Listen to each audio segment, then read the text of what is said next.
There once was a man named Slapjack.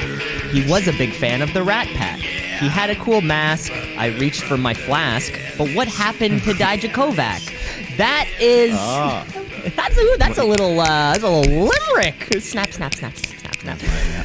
That's right. If we're talking wrestling, you know what podcast you're listening to. You know you're listening to the Shoot Brothers Wrestling Podcast. Of course, this is the only wrestling podcast that you can find online. It's hosted by myself, Cameron Osborne. It's also hosted by Mike the Shoot Shepherd. Mace in your face. T-bone in your T-bar in your rebarb. That's right. That's right. God, Jesus Christ, folks. We'll get to all of that. We'll get to all of that. So you know what we're talking about, folks. Of course, we have a great show coming up for you again this week. Our normal kind of scheduled thing now. You know, there's less NBA playoff games, which means that Wednesday night is available, kind of in different. In different kind of places. So TNT is no longer pushing around our AEW Dynamite show, and everything seems to be back to normal. Yeah, in fact, they gave them a bonus hour this week. Yeah, I was wondering what that was. I was trying to think to myself, I wonder if kind of like the playoffs displaced an episode and they kind of had to catch one up. I don't know, because it was only a 1 hour. Because it was only a 1 hour, but there were a few matches on that. It seemed sort of more like a glorified Dark. Yeah, pretty much. Like nothing. If you missed it, you didn't really miss any storyline advancement or anything. Yeah, all you missed was Shawn Spears. But we'll get to Shawn. Goddamn right, we're going to get to Shawn Spears because this wouldn't be an episode of the podcast without us mentioning his name at least once. So let's just skip right to it. Right, let's get into our wrestling week. But before we kick off our wrestling week, let's jump in here with a little bit of Twitter. Tweet of the Week champion. It's the tweet of the week. It's the tweet of the week. As we're talking about here, the most illustrious title in the Shoot Brothers universe, of course. New tweet. This is a brand new Tweet of the Week champion, by the way, I should say. First time, never been on, never won the award because he hasn't really fallen into our scope until recently because this week's Tweet of the Week champion is none other than Mr. Eddie Kingston. Mr. Kingston. Mr. Coolest person in the world. He's such a cool guy. I think that's kind of the consensus amongst a lot of wrestling fans out here. You're the Tweet of the Week champion when earlier on in the week he posted a little rant of his. And it was pretty simple. He said, Tom from MySpace never deleted posts. Never banned accounts. He didn't interfere. We just had to be friends with him. Tom gave us everything, and we turned our backs on him. That's it. Well, Eddie Kingston. Eddie Kingston. He's right. Tom was there. Didn't ask anything. Fuck Tom. That fucking dweeb. You can't force friendship. It's got to come. And that he had that funny little look on his face when he was in his little photo there. Of course, and I've heard he did delete fame. People's accounts and shit, so he's not so nice. No, really? Oh, I guess we'll have to see. But Eddie Kingston making his way onto the board, and hopefully, his Twitter account is kind of in the Shoot Brothers algorithm, as it were. Maybe we'll see more from him in the future. He's almost like 40. Yeah, he seems middle-aged. You can tell by looking at him. But he's been through some stuff. It's so crazy to see so many people, especially coming through AEW, who have been on the indies for 10, 15 years now. Yeah. But Eddie Kingston, we know you're a great talker, so we know you can be a great tweeter. We know you can be a great tweeter. It's sort of like it is funny when you think of some of the ages of some of these superstars, right? Especially coming out of AEW, especially we have so many of these guys who have been on the indies for years who are in their 30s. They're in their mid 30s. It's almost what you think tailing towards the end of somebody's in-ring career, where now's their chance to finally be built up. 40 is the new 30. 40 is the new 30. That's right. I mean, God, AJ Styles has to be 44 by. He has to be in his mid 40s. Yeah. No, guys like him, Brian, even the Miz, and them are getting pretty old now. They're like 39, shit like that. Yeah, it's funny when WWE brings back old talent, sometimes they get the knock of, not creating new superstars, just relying on the past and bringing in old superstars, where it sort of seems like AEW or the indie promotions are able to use these older wrestlers just because they've never had the exposure before. They are brand new, even though they've been in the business for 2 decades. They're brand new to our television sets. Yeah, that's definitely a good point. Yeah. They're like extremely seasoned rookies. Yes. Well, not rookies, but... That's exactly it. It's their rookie season because they haven't been in the majors, so it's a technicality. Yeah, or it's sort of like not quite like the OHL, because I think in the OHL there is an age limit. Where I believe in AAA baseball, there's no limit to your age. Like you could be 32 still waiting to be called up because you've got a wicked curveball or something. Yeah. It could happen. Crazier things have happened. He's here. He's taking his shot. Taking his shot, and maybe he'll get a title shot. Who knows? Who knows? Things could happen. Who knows? Things can happen. There's your Tweet of the Week champion. Let us tarry no further, right? Because we do have a pay-per-view coming up this coming Sunday, Clash of Champions. And, of course, let's move over to some WWE action because we gotta talk about some shit going on. Let's start off. Let's kick it off to Friday. Friday, the Blue Day. Goodbye, Blue Friday, as the expression goes. It's the big dog's yard. He's got a little dog house a la Snoopy, and he's kind of sleeping on top of it when he gets tired. Because this is Roman Reigns' show. Of course, this is SmackDown Live. Okay, folks, it's Friday night. It's time for SmackDown Live. It used to be on Tuesday, but then I think it was on Friday before, though. No, wait, we used to film it on a Thursday and then release it. It's just SmackDown Live. Yeah, but instead of that, we're going to kick off with Miz and Morrison. Because Roman's, I don't know, they didn't want to wake up. Don't wake a sleeping dog. Yeah. That's how that phrase goes, right? That's exactly what you're supposed to do, and you're never supposed to break up 2 dogs fighting. Yeah, unless you want to lose a thumb. Unless you want to... My stepsister one time... This is a true story, by the way. Our dogs were doing that thing. When you see 2 dogs who are playing, but aggressively playing, and they are showing their teeth to each other? Was there sneezing? I can't remember if there was sneezing. Okay, because I was... That's how you know they're not That's how you know they're not. Because I was away from this happening. Our 2 dogs were doing the playing where they show their teeth and they're really growling at each other. I've seen that shit my whole life. You just let the dogs play it out, right? Eventually, if one whimpers, that means they lost. Yeah. Well, my stepsister wasn't aware, really, of, that was the way that the dogs played. So she saw our 2 dogs, with their teeth out really going at each other, and she thought to herself, oh no, I need to break this up. Oh my God. All I heard was, so I'm in my bedroom, all I hear is the dogs playing, the growls, the grunts, the growls, the barks, and then the screech of a person. And I was like, wait, what does a child screaming have to do with dogs playing? And sure enough, I look out the door. I look out my bedroom door, kind of look down the stairs, see what's happening, and just a nice little, not a trail of blood, but like a couple drops leading from leading into the bathroom. She got punctured pretty good on her hand.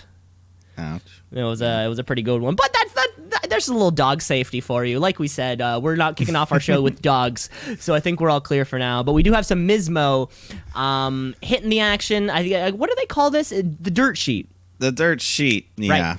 Right. Typical stuff that they always do. They're talking about why Bayley attacked Sasha, why Sami Zayn's back, Jey Uso's secrets.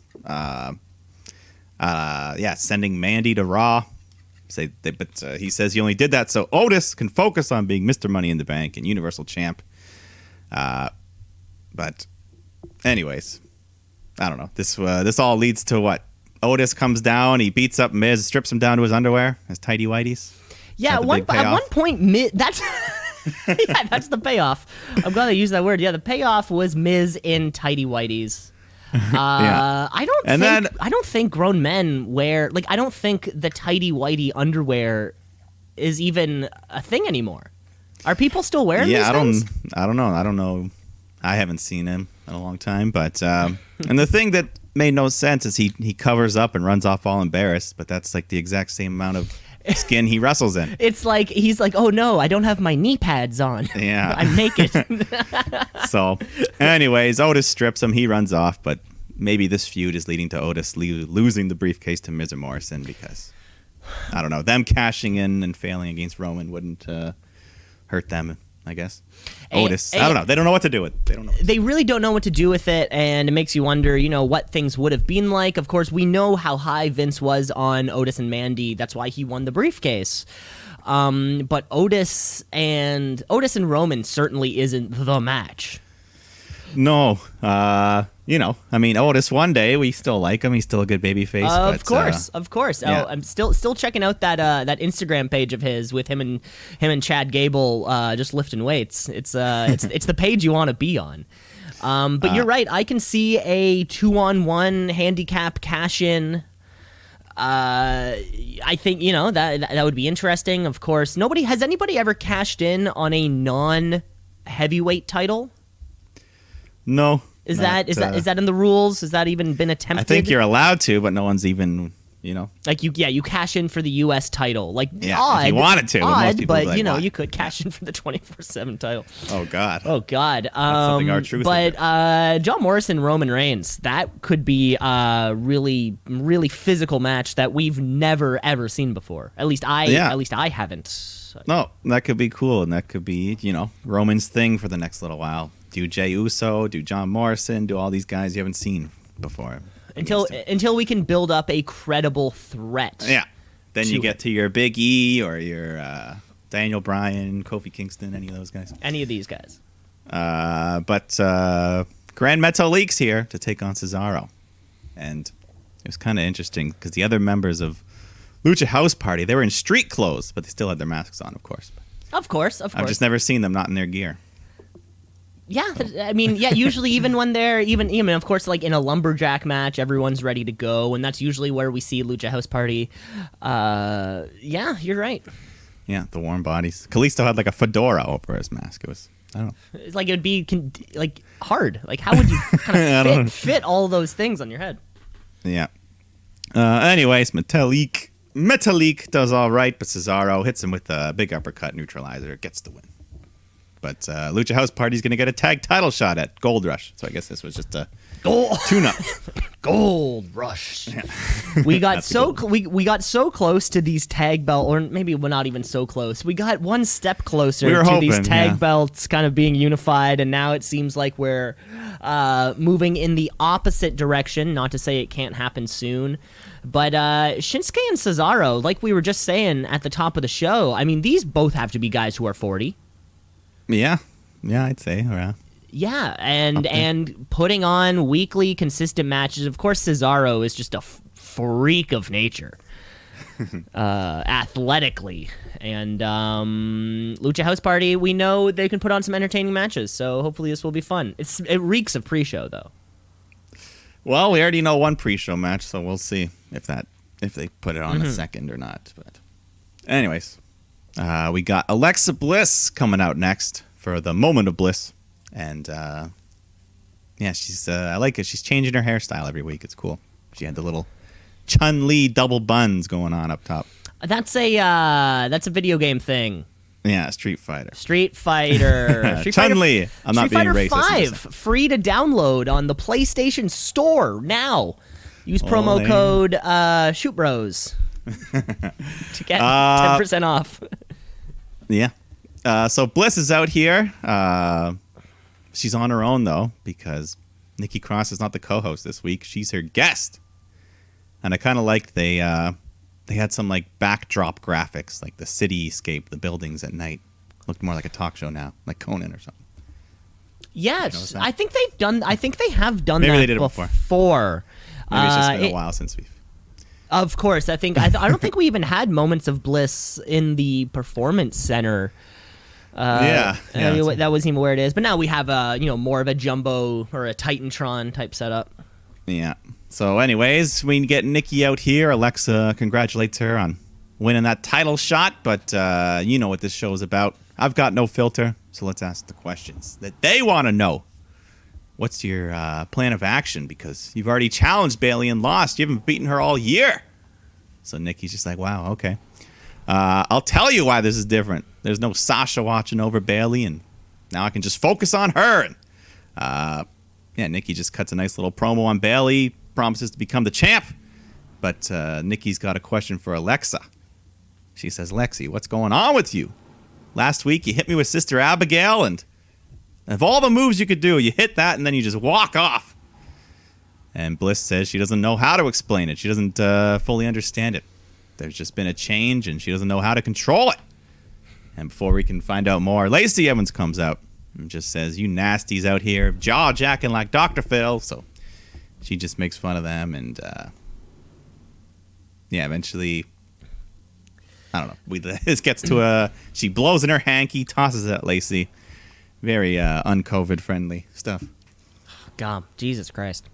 But I think all of this ends with sort of like the brawl, and then into a match.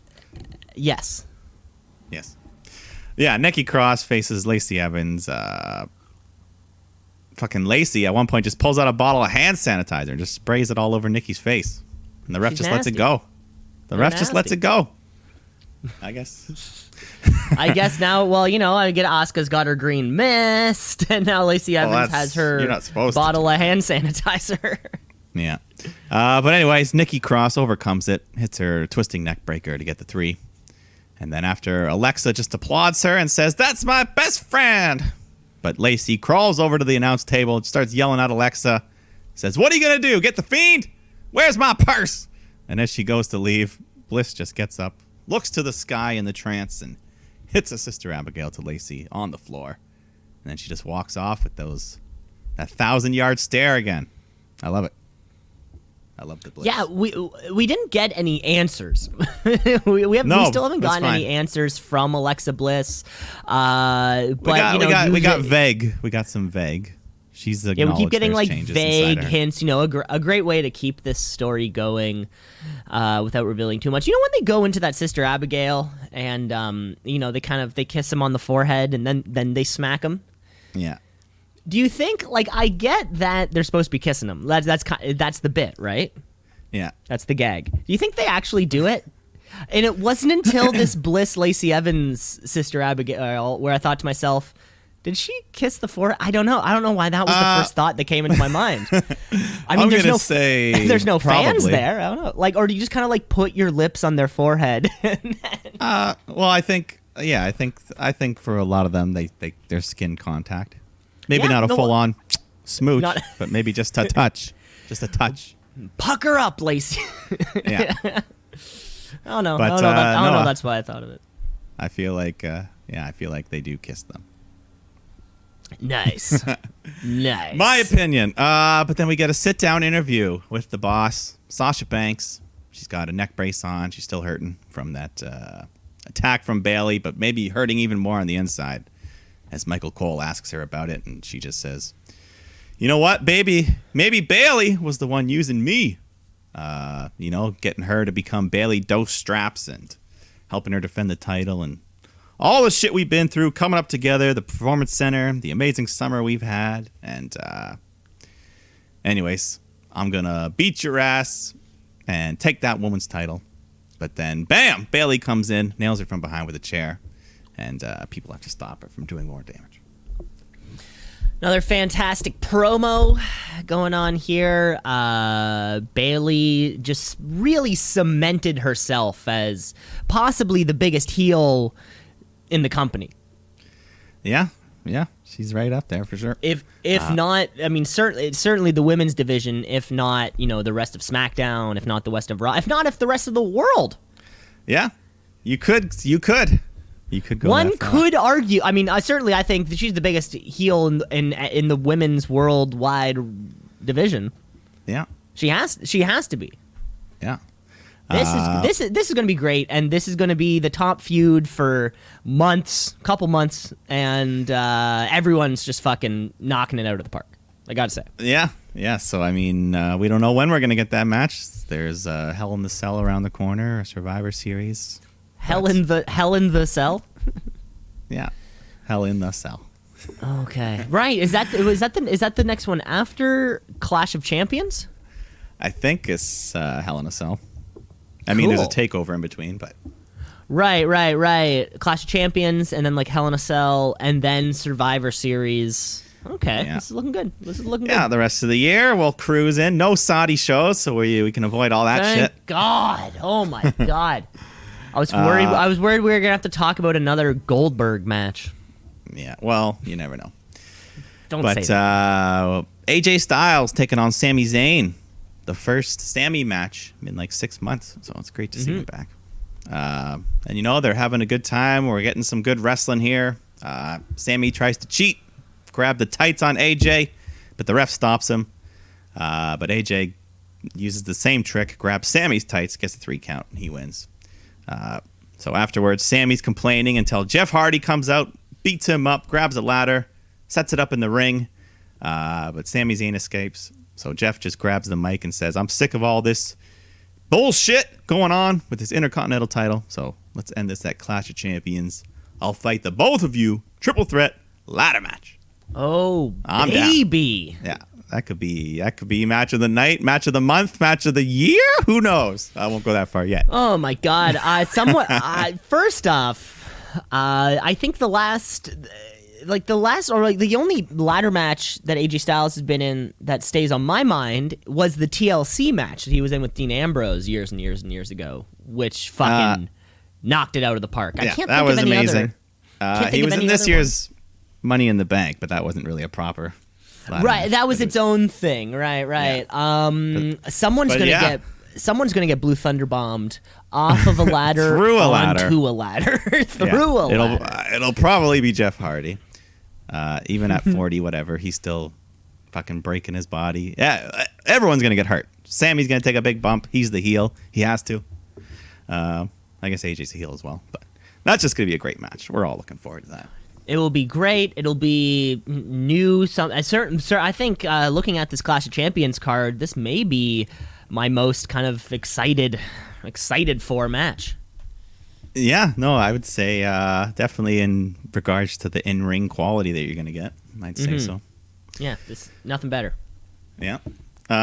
We go backstage. Otis gets served, legally that is, because he's now being sued by Mismo for a multitude of things. And, as a result, they want him to forfeit that Money in the Bank contract to them, or they'll take him to court. Got 1 week to decide, Otis. Uh-oh. I can't wait for the people versus Mismo. Are we going to get a courtroom skit? I sure as hell hope we do. Otis is going to walk in with the lunchbox and the boom, boom, the music. Don't. The courtroom. That's it. I hope it's not like in the ring, where there's a court and whatever. No, it's got to be in a real courtroom. I hope it's filmed as if it's an episode of Judge Judy. Yeah. From the one camera that follows them in, goes to their table, the one little bailiff stand, a very small room. Maybe we can get the Raw Underground bouncer to play the bailiff. Oh, that'd be great. Yeah, the big ninja. Yeah. Well, no more ninja. Oh, right. He's not ninja anymore. But yeah, that'd be funny. Yeah. Excuse me. We go backstage where Sheamus and King Corbin are talking to that security guard from a few weeks ago. The one who tricked Big E about telling him Xavier Woods was there. But so Sheamus paid this guy off to do it. And then the same guard has got a hot tip for Sheamus. Says, hey, man, your car's being towed. So he runs over to the parking lot. But there's Big E disguised as security. And he just beats Sheamus up. Sheamus runs off. So Big E corners the security guard who set him up. And then beats the shit out of him. Slams him on the hood. And then belly-to-belly suplexes the guy through a windshield. Ooh. So he's going wild here. He's a unchained animal. He's mad. Didn't we? So we had Big E Sheamus for was it the last pay-per-view, or maybe it was just a couple SmackDown, like a month ago on SmackDown? Yeah, it was either Payback or SummerSlam. Right, it was pretty good. Something like that. I'm excited to see where Big E goes. Yeah. As long as he's. I like what we're getting so far. As long as he doesn't go towards King Corbin, I'm really excited to see where Big E goes. Yeah. No, I think eventually this leads to Big E Roman Reigns. That's your big match. But yeah, save that for a couple months, of course. I mean, if we were to look at our babyface getting pushed right now, or even in matches for that matter, Jeff Hardy is doing the IC stuff. Big E's the only babyface who's actually been getting screen time, matches, consistent wins. Booking, and they're acknowledging it too. They're like, well, he's on this singles run. He's trying to carve a path here. We're in for the ride. That's exactly it. Otis is busy. Ms. Mo still haven't. I think we're 2 weeks straight now of no Matt Riddle. Yeah. I feel like there was like a backstage little video. I don't remember. Maybe like hey, bro, here's my bro tip. Or something. Bro tip of the day. I swear there was something, but I didn't even bother writing it down. Yeah. I don't even remember of anything. Because I do remember a couple weeks ago, or him and Corbin, of course, because it's welcome to SmackDown. Anyone that comes to SmackDown must go through Corbin. A little initiation. Yeah, you got to go over on Baron Corbin.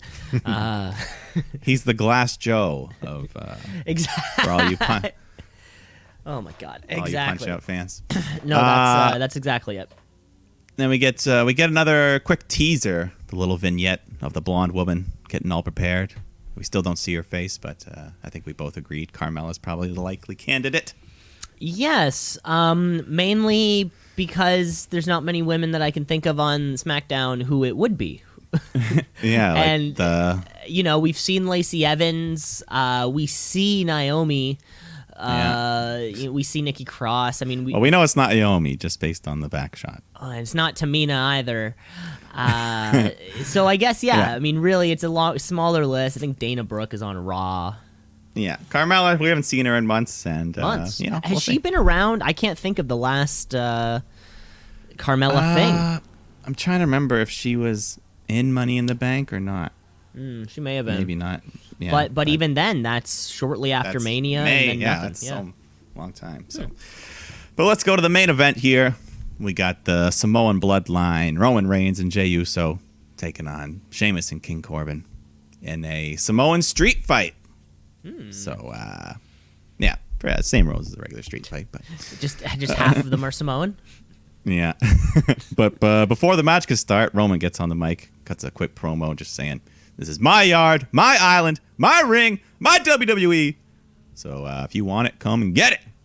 So there you go. But it's a street fight, so they're fighting outside the ring. We get some chair play. We get Uso gets double powerbomb through a table, but he kicks out of that. Roman Reigns recovers. Reigns gives Sheamus a Samoan drop onto the announce table, but it doesn't break. And then Reigns spears Sheamus through the barricade, and that does break. So Corbin's all alone in his ring. Uso nails him with the Universal title. Reigns spears him, and then Uso caps it off with the big splash off the top. Gets him the 3 count. The Samoans win. They win. It didn't feel. Why was this a street fight? It didn't feel like violent enough to justify the step. No, there's like 2 little spots, and they didn't really. Especially considering 3 days prior, we see an incredible street fight. Yeah, there was no way they were topping that. And to use that in the same conversation, it's just a weird choice. Yeah. So, anyways, they won. They're celebrating. Uso picks up the Universal title, hands it to Reigns, and they hug. Uso's walking off to the back, and Roman does the whole smile that disappears and turns into a scowl as he looks at Heyman. He, with his eyebrow kind of very seriously staring. His wrinkled forehead. Uso and Roman kind of getting a little more interesting as the weeks go by. Yeah, it's gonna be a really, I just hope Uso gets some moves in. Don't make it like a Brock Lesnar squash. Let Uso have a competitive match here. Yeah, let's see what happens. Because there's another Uso it's hurt. Is he hurt? Is he? Yeah, I think it's an injury. Him and Naomi, they could pop up trying to help Jay somehow. Or maybe even I was gonna say try to hurt Jay. They could do that. Maybe the other Uso knows, who the right team to be on, and he's going Team Roman. That could be a good way to go. Build the tribe. The Roman's tribe. the chief. I like that. Yeah. So we'll see. But I guess we got one more episode of SmackDown if they want to add anything before Clash. But for the most part, I think everything is booked. Yeah, it sort of seems like we have our regular amount of a lot of matches already on a card, like Clash of Champions, because there's so many fucking championships. But that was SmackDown. Indeed it was. Keep rolling on, shall we? Yeah, let's just jump right into it. Monday Night Raw. Let's get right.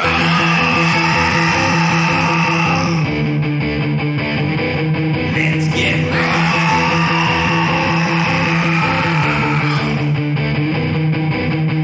right. Show kicks off. The opening graphics are already being fucked with. They're upside down. They're inside out, backwards. They're being rewound. I like also that when it's rewound or when they rewind it, there is the little yeah. like there is a little sound effect that goes along with it. And then we cut to the arena where Retribution is there. They're wasting no time. They come running in the ring, and they've all got new masks on. No more ski masks.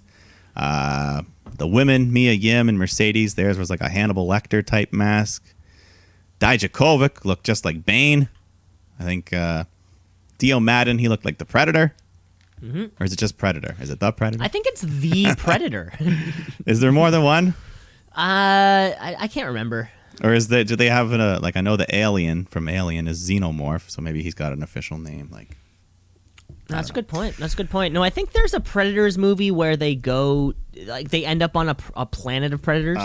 So it's like Alien, where the first one's just one, and then you get a shitload in the sequels. But I think certainly if I can think Predator 1 and 2, there's two of them. Or sorry, there's just one of them, Yeah. Well, Dio Madden. Anyways, there's only one Dio Madden also. He's got his dreads. And the last one, Shane Thorne, his was just like a hockey mask. CM Punk had a great tweet.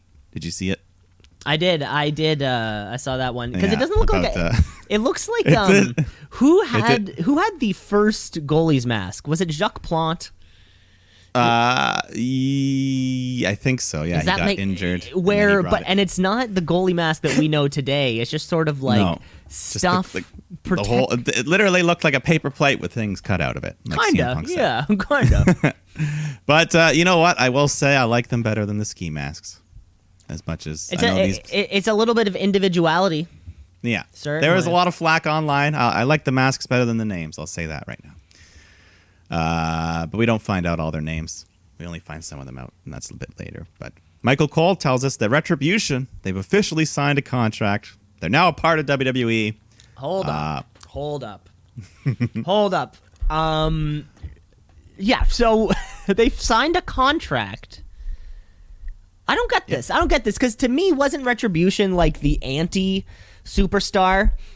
And, who... what am I trying to say here? Like, they were we're rebelling against you. We don't give a fuck. But I guess they care enough to put pen to paper. Yeah. I think they give a fuck, but they want you to give a fuck about them. So they sat in a room and signed the contract with a big X or something. Yeah. Interesting. Yeah, I didn't get that one. Well, it's official. They're here. And then they lower their hoods so we can see their face. Now we know who they are. We know who they are now. Mia Yim's got her blue hair out there, and they had a little bit of face paint on. That looked kind of cool to go with it. Like little stripes under her eyes or something like that. Yeah. But so Mia Yim says, you think your company's safe just because you gave us contracts? We are not done, or we are done getting stepped on. And then Dijakovic says, we're here to destroy you and rebuild this place in the image of Retribution. And he just goes on with his draining the lifeblood of the company and blah, blah, blah. You collect your paydays like whores. That was his big ending. That was the big ending. So it seems as though Dominic Dijakovic is the mouthpiece of this operation. Yeah, he's cool. he seems to be the leader. But then the Hurt Business come out to interrupt. They get in the ring, but Retribution exit to the floor, and MVP gets on the mic, just says, "Oh, you got no weapons. Now you ain't so tough." But then Dijakovic does a little hand signal, and then a bunch more of just the faceless members of Retribution come out, surround the ring, and beat down the Hurt Business. Yikes. As we head to a break, I feel like Vince McMahon was flipping through like a movies channel, like an on-demand movies channel or something, and it popped up in the middle of Mad Max Fury Road. And from 2014, and he had never seen it before. Of course, he's never even heard of something called Mad Max. It was like he saw this, and he was kind of like, "That we need that." And those are the vibes that this Retribution's giving me right now. Yeah, I don't know. I got a whole bunch of different vibes, but that's one of them. Yeah. Yeah. Well, that was it. I mean, they were gonna do it eventually. Yeah, I'm just glad that they're doing more. I still see it as an improvement. Yeah, I mean, it's a five man or 5-person stable. I mean, that's 5 people doing it. Yeah, you know what I'm saying? Yeah, there's 5 people at play here, which is more than nothing. Yeah, and eventually they'll become themselves, their proper selves. Yes, they'll break off from being Retribution, and now they're just... Yeah. But let's go on here. We got Seth Rollins and Murphy taking on Andrade and Angel Garza, and also taking on Humberto Carrillo and Dominic Mysterio, because the winner of this triple threat gets to face Street Profits for the tag titles at the Clash. Interesting. But yeah, Dominic and Humberto working good together, doing their high-flying lucha stuff. But then mid-match, Murphy's down. He's crawling over to Seth to make the tag. But then Rollins just gets up and leaves him hanging. Just walks to the back saying he's got more important things. So Murphy's all alone. And then Andrade and Garza team up on him. Garza hits the wing clipper, gets the 3 count, earning a tag title shot. And I say, fuck them. They're going to lose again anyways. Yeah, didn't the Vagabonds just beat each other up last week, maybe the week before that? I am so done with those two together. It was odd as you kind of stare at the post-match celebration of these two guys holding arms and arms up and smiling that they get the opportunity. This was also weird because I don't get why Carrillo and Dominic got the shot. Also didn't kind of wonder that. And then my next question was, what other tag teams on Raw are there who could have been in this place instead? And then my mind just drew this huge blank. You got a lot. Oh, but it was like I asked myself too many questions, like too close together. Yeah, I don't know. Maybe now that Vega has split from the Vagabonds, maybe they finally do get the big win. They're like, haha, we don't need you. Maybe. But yeah, I don't know. Has Andrade and Angel Garza, they never held this already? No. They haven't. They've had so many shots and they've never won the damn tag titles. Right. I did see the other day that like this current run that Montez Ford and the other guy are on, the Street Profits.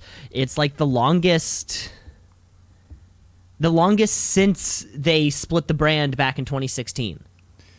Yeah, I think like the longest since the New Day's big run. By like double. I think these guys are at over 200 days. I think the closest one is somewhere amongst that. You remember that there was like the New Day, Cesaro, Sheamus, Usos. There was this beautiful time in that tag team belt. I think like the longest somebody held one there for, not even 100 days. So I don't know if the Street Profits are crushing it or just there's nobody else to crush it also. Yeah, it hasn't been a very memorable reign for me, so very weird. Yeah. But then Kevin Owens comes out for the KO show. And I can't even keep up with his tattoos anymore. I don't know what's there's new a new one every single week. It's I have Did you notice the panda before? Was the panda always there? Oh, the panda. No, I think the one I noticed I think The I panda didn't looks even great. see a panda.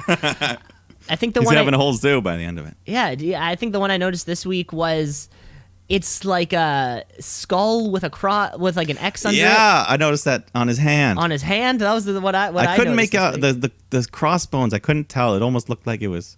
That could have been like a hockey stick or something else. Well, or maybe it was just and a cross on the back of your palm is the straight edge thing. yeah. That's That's if you're going to your straight edge. That's that look. How do you get a belly that big without drinking beer though? Well, that's the raises the. Well, I mean, I guess there's there's nothing. You're still allowed to eat cheeseburgers. Yeah. But even if you're and you don't want to break edge, that's what it's called. Breaking edge is when you're is if you're straight edge, but then you have a beer or smoke a joint or whatever. It's called breaking edge. Sounds sexy. Break an edge. Yeah. That's all I got. That's all I got. But yeah, you're right. It is the KO tattoo show. KO, yes. He brings out his guest, Shane McMahon. Best friends. Best friends. Well, they have history. But Shane's here to talk about Raw Underground and promote the big matchup of Daba Kato versus Braun Strowman for later. And Shane brings out Daba Kato, and Owens just calls out Kato for attacking him on Raw Underground a little while ago, and says, "I know you're busy tonight, but you and we're going to do this at some point. Until then, here's something to chew on," and slaps him in the face. Real big slap. And there's like a foot difference between these guys. Did you also notice that? Yeah, Kato's a big man. Kato's fucking tall. Jesus Christ. And at some point, they're going to want to put him in the real wrestling match. So yeah, why not? Why not Owens? Why not? But then Shane announces he's got a guest, Braun Strowman. Or wait, no, Owens. I don't know. Braun Strowman comes out either way. Him and Kato get face to face, and Shane says, "No, we got to save this for the Underground." And then Aleister Black comes running out, attacks Owens, and sacks his nuts on the ring post multiple times. Pirate Stir Black, Aleister Black Pearl Pirate, Pirates of the Aleister Black, something like that. Drew McIntyre taking on Keith Lee again. Oh man. really set yourself up for that one. Yeah. And if Lee wins, he maybe takes Orton's spot in the ambulance match. Okay, I gotta write down the tree of thought here. So it's Drew Keith. If Keith wins, keep going. He maybe gets Orton's title shot. Right, maybe. I'm gonna put a little squiggle there as maybe. Because Randy may or may not be cleared to compete. We don't know. So maybe this match is all for nothing. But anyways, like many past weeks, they're starting things off. They're having a good match. Lee's hanging in there with the champ, working over that injured jaw. He goes for the spirit bomb, but Drew escapes, hits the Claymore. But Keith Lee is not allowed to have a finish. So Orton shows up, nails Drew with a chair, causes the DQ. Ruining another Keith Lee match. Guy's been here 6 weeks and only had like one proper match. This is so weird, right? I know, like, what are they doing? See, usually when guys come up from NXT or from the indies and onto the main roster, we complain that they're used not enough, they're forgotten about. But Keith Lee has been on the main event feud for a month. And nothing's happened. He hasn't gotten to do anything. He never wins. He never loses. It's so weird. It's such a weird way, because we have on one side Matt Riddle, who, like we said, we haven't seen on TV for a couple weeks. I mean, he's not in a belt picture. He's not even in a feud. Keith Lee is right fucking there. Yeah. I don't get. It's a weird one. This one's stumping me. It sort of seems like they've booked themselves into a corner. Yeah, like he needs to get out of this Randy Orton, Drew McIntyre shit and just do his own thing. Yeah, we need Keith Lee with a match, like an actual one-on-one Give match. him Dolph Ziggler. I don't care. Just give him anyone. Give him Ziggler. Yeah. Ziggler will do anything. Yeah, you're right. I wonder, Jesus Christ, yeah, it's sort of like what was a triple threat, a plan at one point, to have Drew, Randy, and Keith Lee, and then it sort of seems like that's what they wanted to do, and now they're just like going back and forth, like yes, triple threat, no triple threat, yes, triple threat, no triple threat, and they have literally 3 days to to not figure it out. Well, Orton shows up, so I think it's figured out. He's here. He's clear. And yeah, he just beats down Drew some more. He just grabs a chair and just starts crushing his jaw with it. And then turns around, punts Lee in the head, because that's what you get for being there. And then Orton gets on the mic after, just cuts a quick promo saying, "Shame on all of you for doubting that I wouldn't be able to make it to the Clash." And he talks about the ambulance and kicking people in the head. So he's going to be there for the ambulance match. I guess it's going to be a singles match between the two. God, I think everybody in this needs to move on. Keith Lee, certainly. Drew McIntyre's still doing a great job. We need to find who his, next legitimate challenger is. Or Randy Orton needs to fucking win this. Yeah. One or the other. One or the other, right? But let's pick a lane. No in between. Pick a lane, creative.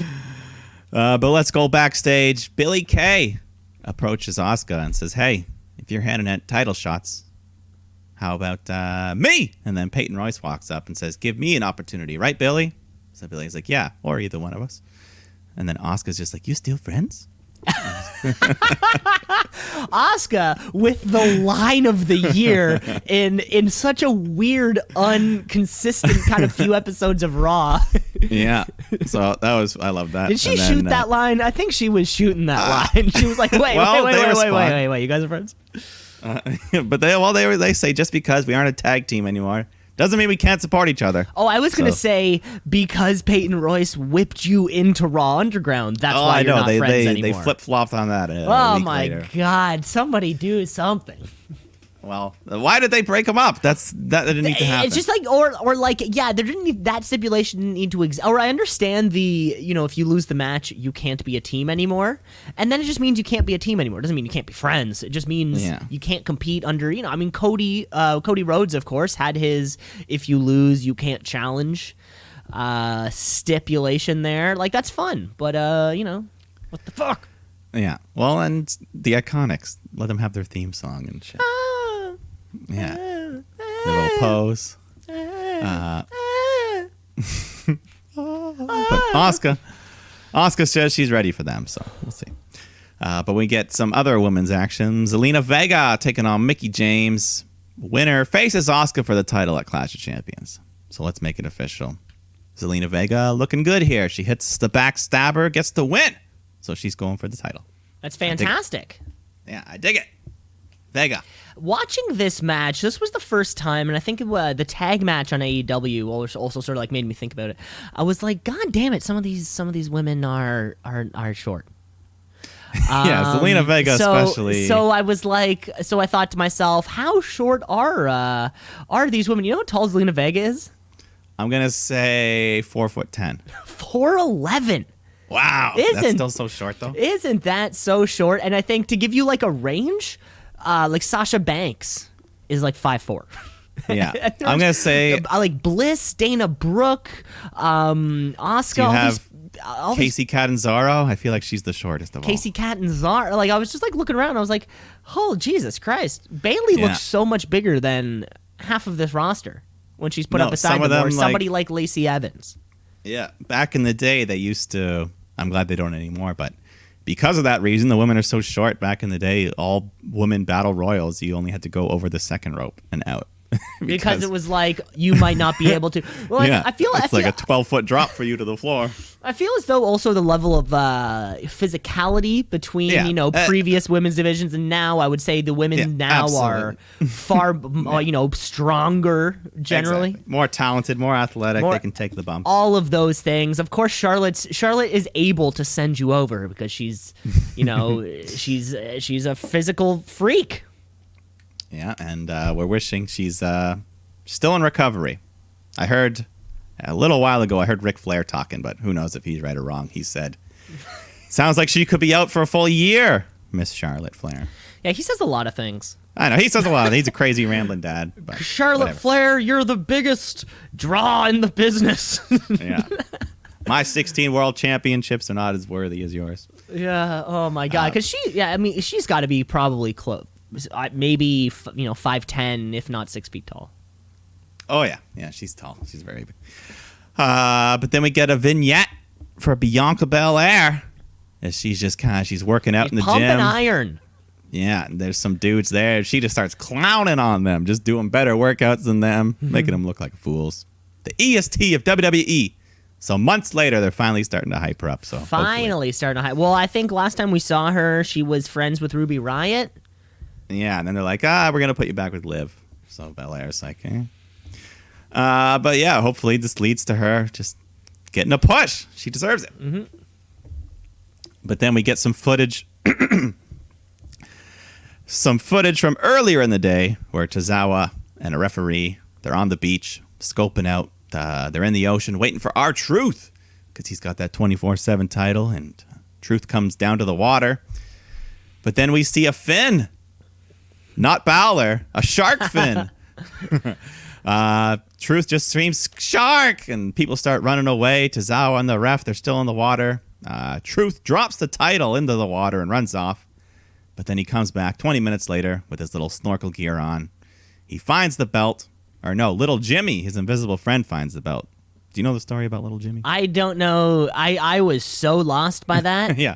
So, yeah, he did it like 8 years ago. He just had this invisible friend he would always talk to. Just, little Jimmy said, and all this. Okay. So now little Jimmy's back, apparently, and I guess he grabbed the belt for him. Little Jimmy saves the day. Tozawa allegedly got eaten by a shark. I think his shirt just showed up. Jesus. So who has this belt now? Truth still has it. He didn't lose it. He just it got wet. Okay. That's all that happened. Yeah, we're still doing this. Is there going to be a 24? I'm keeping track of it. Is there going to be a? At least somebody in the world has to keep. Are you, Mike? Are you the one updating the Wikipedia for the 24/7 championship? Is that you? But yeah, that's the only title that doesn't have an official match at Clash of Champions. But yeah, exactly. It'll be maybe Tozawa stabs his way out of a shark belly, and they're really going to go graphic for this one. And then he comes out and he goes, "Guess what, guys? I'm a baby shark." That's my fantasy book. Fantasy booking the 24/7 title. I'm pretty sure nobody's ever said those words in that combination before. Cedric Alexander taking on Apollo Crews. And Ricochet and MVP are out there causing shenanigans for both sides. Cedric gets distracted by Ricochet. Apollo rolls him up, gets a 3 count. But then afterwards, Hurt Business just beats down on the baby faces. Her business still looking great. Cedric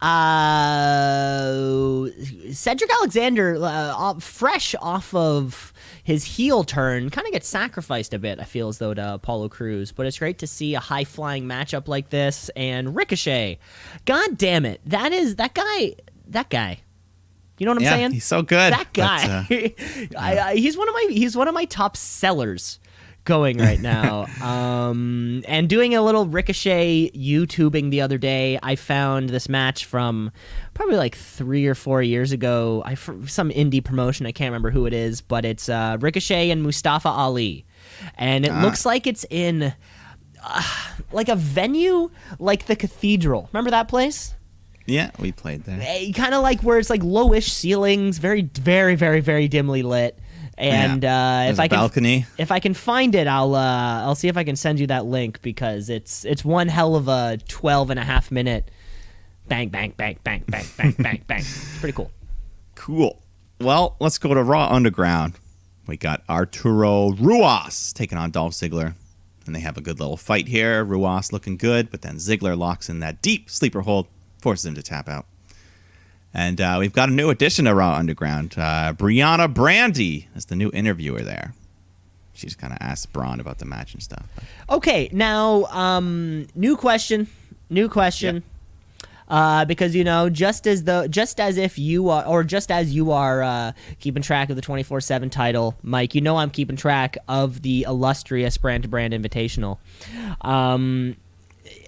does this count for Braun, or is underground like a free zone where anyone can be? I'm gonna say it's a free zone. Good. Okay. Yeah, it's not within the regular limits. If you get hurt there, if you die there, you can't. It's all unsanctioned. Okay, good. Because Yeah. this would have been Braun's second week straight in underground, and I think you were allowed 5 brand-to-brand switches. So he would have been getting, kind of too deep. Yeah, I'm gonna say, in my cordial opinion. Okay, no, that's okay. The records have to show what the records show. Yeah. But let's go on. Seth Rollins comes out, and he's got some sort of document in his hand, and he just talks about his feud with the Mysterios, and he wants everyone to know the truth. And he shows a photograph of the Mysterio family on the Tron and says, "Look at Dominic, look at Ray. Come on, we all know what's going on here." So I did some digging, and I got the results right here. And so he wants to tell the Mysterios in person. So they come out top of the ramp. Ray just gets pissed off, and Seth's like, "Calm down." Anyways, what we got here is the results of a DNA test. Ray, are you really Dominic's father?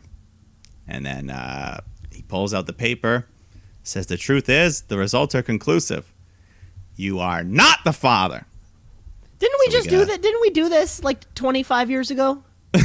Didn't we just do this 25 years ago? Yeah, maybe like 18 years ago. Okay. But either way, and the whole Maury Povich reference is about 12 years too late as well. But. Oh, no. Maury Povich is alive and well. That show will never go off the air. All right. Just like Monday Night Raw. I wonder, what do you think has more episodes, Monday Night Raw or Maury Povich? Well, Maury, he was on like 5 days a week, wasn't he? He gets to be, like 4 or 5 days a week. Yeah. I bet he has an off season, but I still think he racks up those numbers. Just racking them up, Maury Povich. What do you think Maury Povich's net worth is? Let's go an over-under right now. I'm searching it. Net worth, I'll say over $9.5 million. Celebrity net worth puts him at net worth of $80 million. Oh, I was way under. Wow. Should have known. He was like Dr. Phil levels of big for a while. Yeah, I think he, news anchor and all that kind of stuff before he started doing trash. 81 years old, though. Way to keep it up. 81, wow. Let's turn back to this episode of Maury here on Monday Night Raw. Yeah. So he gives him the big news, and Ray's just like, "Wow, you brought me out here for that shit?" And Seth's like, "Oh, maybe I made a mistake. Maybe it's not Dominic. Maybe it's Aaliyah who's not your daughter." And then Aaliyah just laughs at this, and Seth says, "Hey, if the paternity test isn't enough, I got some concrete evidence. Let's roll the footage." And then we see the moment when Aaliyah checked up on Murphy after the cage match, and Seth just says, "That's your daughter? Doesn't look like something Mysterio would do. Consoling my disciple? What's going on?" And Ray just says, "Don't you speak to my daughter, you speak to me. I raised her to be caring, compassionate, something you know nothing about. So keep her name out of your filthy mouth. She's only 19, man. She's naive. She knows nothing about the world." But this insults Aaliyah. She just looks at Ray like, what the fuck? So she walks off angry. And Ray's like, ah. So Angie goes after her. Dom goes after her. Seth apologizes. Keep going. Yeah. Seth apologizes for driving a wedge in the family. And then he gets a little candid here. Seth Rollins speaks directly into the camera to us at home and says, "This can happen to some of you and your families, and I'm sorry." And I don't know. It was like an after-school special. Yeah, it was almost like I'm sorry for those of you with a broken home. And yeah, almost like waiting for those kids watching wrestling, big Seth Rollins fans, but they don't know who their father is. So all those kids just crying in front of the camera. Yeah. Also, let's note Dominic's wardrobe here. He had like the shirt. One half was like all the planets of the solar systems, and the other half was just like the name. Weird. I don't think I remember the shirt too much. Wow. Okay. Anyways, I'm on top of it, which is I'm as surprised as you are. I guess you were just Aaliyah's acting was too good. I think that's what it was. Or I was trying to. So after this episode of Raw, I did a lot. I had to do a lot of YouTubing just of my own. Okay, so the Eddie, Ray, Dominic story, just because, like, you know, I don't really know much about it. I have had to go back a lot and rewatch a lot of things about it. It sort of seems like it was wild, but Eddie Guerrero was just a virtuoso of promoing, and he was able to carry things with such a degree of success that it almost didn't matter what was happening, what he was saying. Yeah, that's pretty much it. Like, it's just the storyline sounds so ridiculous, but he made it seem serious. And you're fighting for custody. You're hanging the ladder. You're hanging the custody of a child in a ladder match. And so going back and checking out those promos, I was really into it, and knowing how it would end and everything like that. Is this an example of us trying to, strike lightning twice, as it were, or whatever the expression is, and hope that Seth can carry something similar with, using the same story?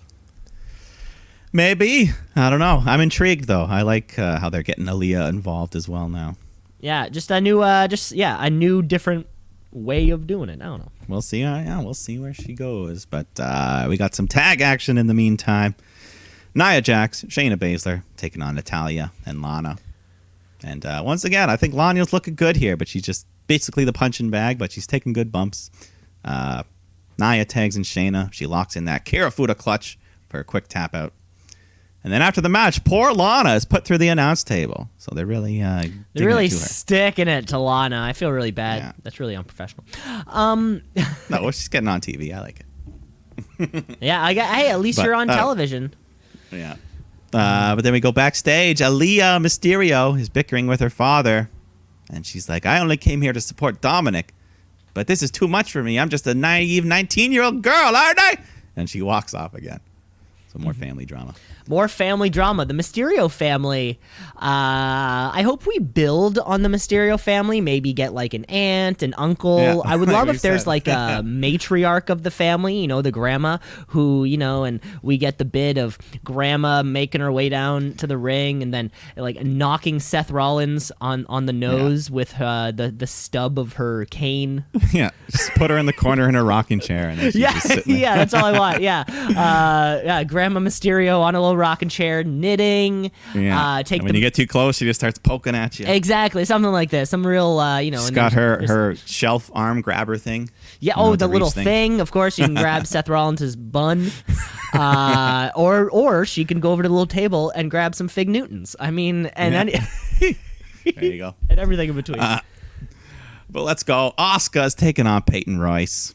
She's getting her singles action here. Peyton looking good. Billy's in her corner. But Asuka gets control, locks in that Asuka lock. But then Zelina Vega comes out, attacks her, causing the DQ. Then she runs off.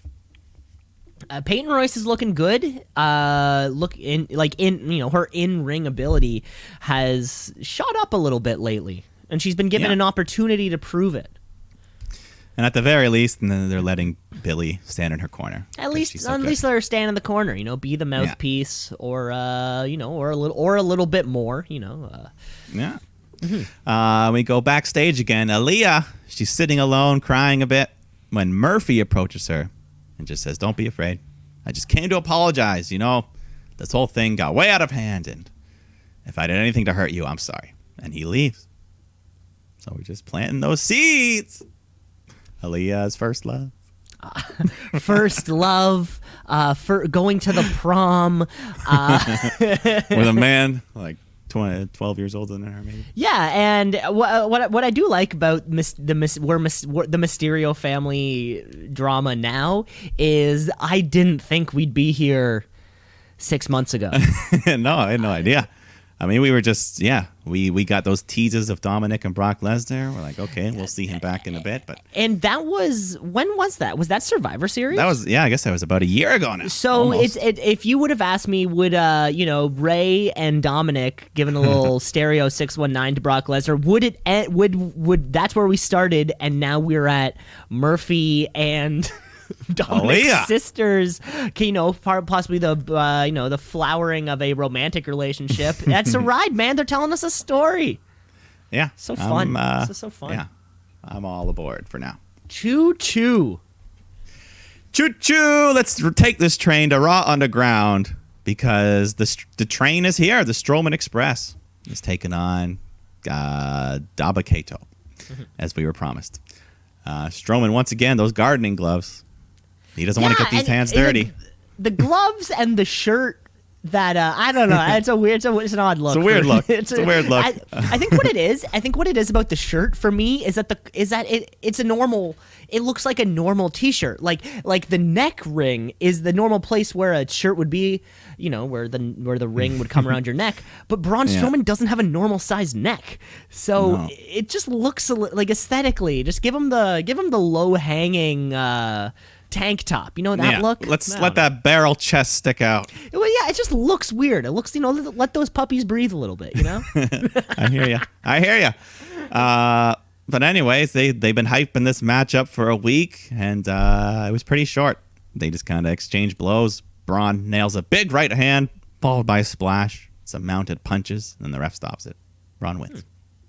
Braun wins, and that's the place for him to be now. Apparently, God, from world title to Raw Underground, Braun Strowman goes through the craziest highs and lows over the last 3-4 years. He'll go from title opportunity to nothing, then back weird tag team wins with a child, and then nothing, and then what an odd journey this guy takes. Yeah, an odd journey, but at the end of the day, he can click his Wikipedia page and scroll down to those championships. And so many accolades. Yeah, I think he's only a U.S. title away from being a Grand Slam champion. Yeah, you're right. So there you go. We'll see. Braun Strowman, of all people. Maybe he can fight Lashley in the Raw Underground for that U.S. title. There you go. Oh, yeah, that'd be fun to see in a title bout down there. Yeah, legitimize it a little bit as we work towards it. But speaking of the Hurt Business, we got our main event, 6-man tag action. So MVP, Lashley, Shelton taking on the 3 men from Retribution. Retribution, they have no entrance music. They just come out through the crowd. Their graphics are displayed. Dijakovic, Shane Thorne, Dio Madden, but that's when we learned their new names: Slapjack, T-Bar, and Mace. Urban Dictionary defines slapjack as the act of ejaculating on one's hand and then slapping another person in the face. Vince McMahon has never heard of Urban Dictionary. I don't think he's ever heard of the internet either. I don't know. I just wanted to throw that one out there. Yeah. I was thinking closer to the pancakes, but that's flapjack. But that's flapjack. That was not nearly as. I saw this. And a T-bar. T-bar makes me. What's that tool that's like shaped like a T, like a tire iron? Yeah. Or I don't know what the thing's called. Before we keep going, before this big first Retribution match, I gotta say I found there's this funny post on Instagram, and it's doing one of those. So the first part of your name is the month you're born in, and the second part of your name is the day you're born on. So of course, except in this case, you pick the month and then the day. So I would be Machete, and then that's it. Because because the fifth is no last name, so my name would just be Machete. Not too bad, Mike. And your name would be, you're June, right? June 19. Yeah. Hammer Butts. Hammer Butts. Hammer Butts. So you're listening to Street Brothers Wrestling Podcast, hosted by Machete and Hammer Butts. Oh no. There's some other normal ones. Yeah, weird names. We don't have a name for the 2 women yet. Yeah, maybe Poison and Antidote. Wrench. Yeah. I was hoping when we hear their names, it'll just be Mia Yim. I mean, I think these have to just be temporary names until they remove the masks. Of course. It's the weird thing though when you're changing somebody's name and we already know your name. But we've asked half the audience, I think. And that's what it is. We've asked ourselves this question before about people coming up from NXT to the main roster. There's us, of course, who are aware of both, but there are so many more people who are not aware of both.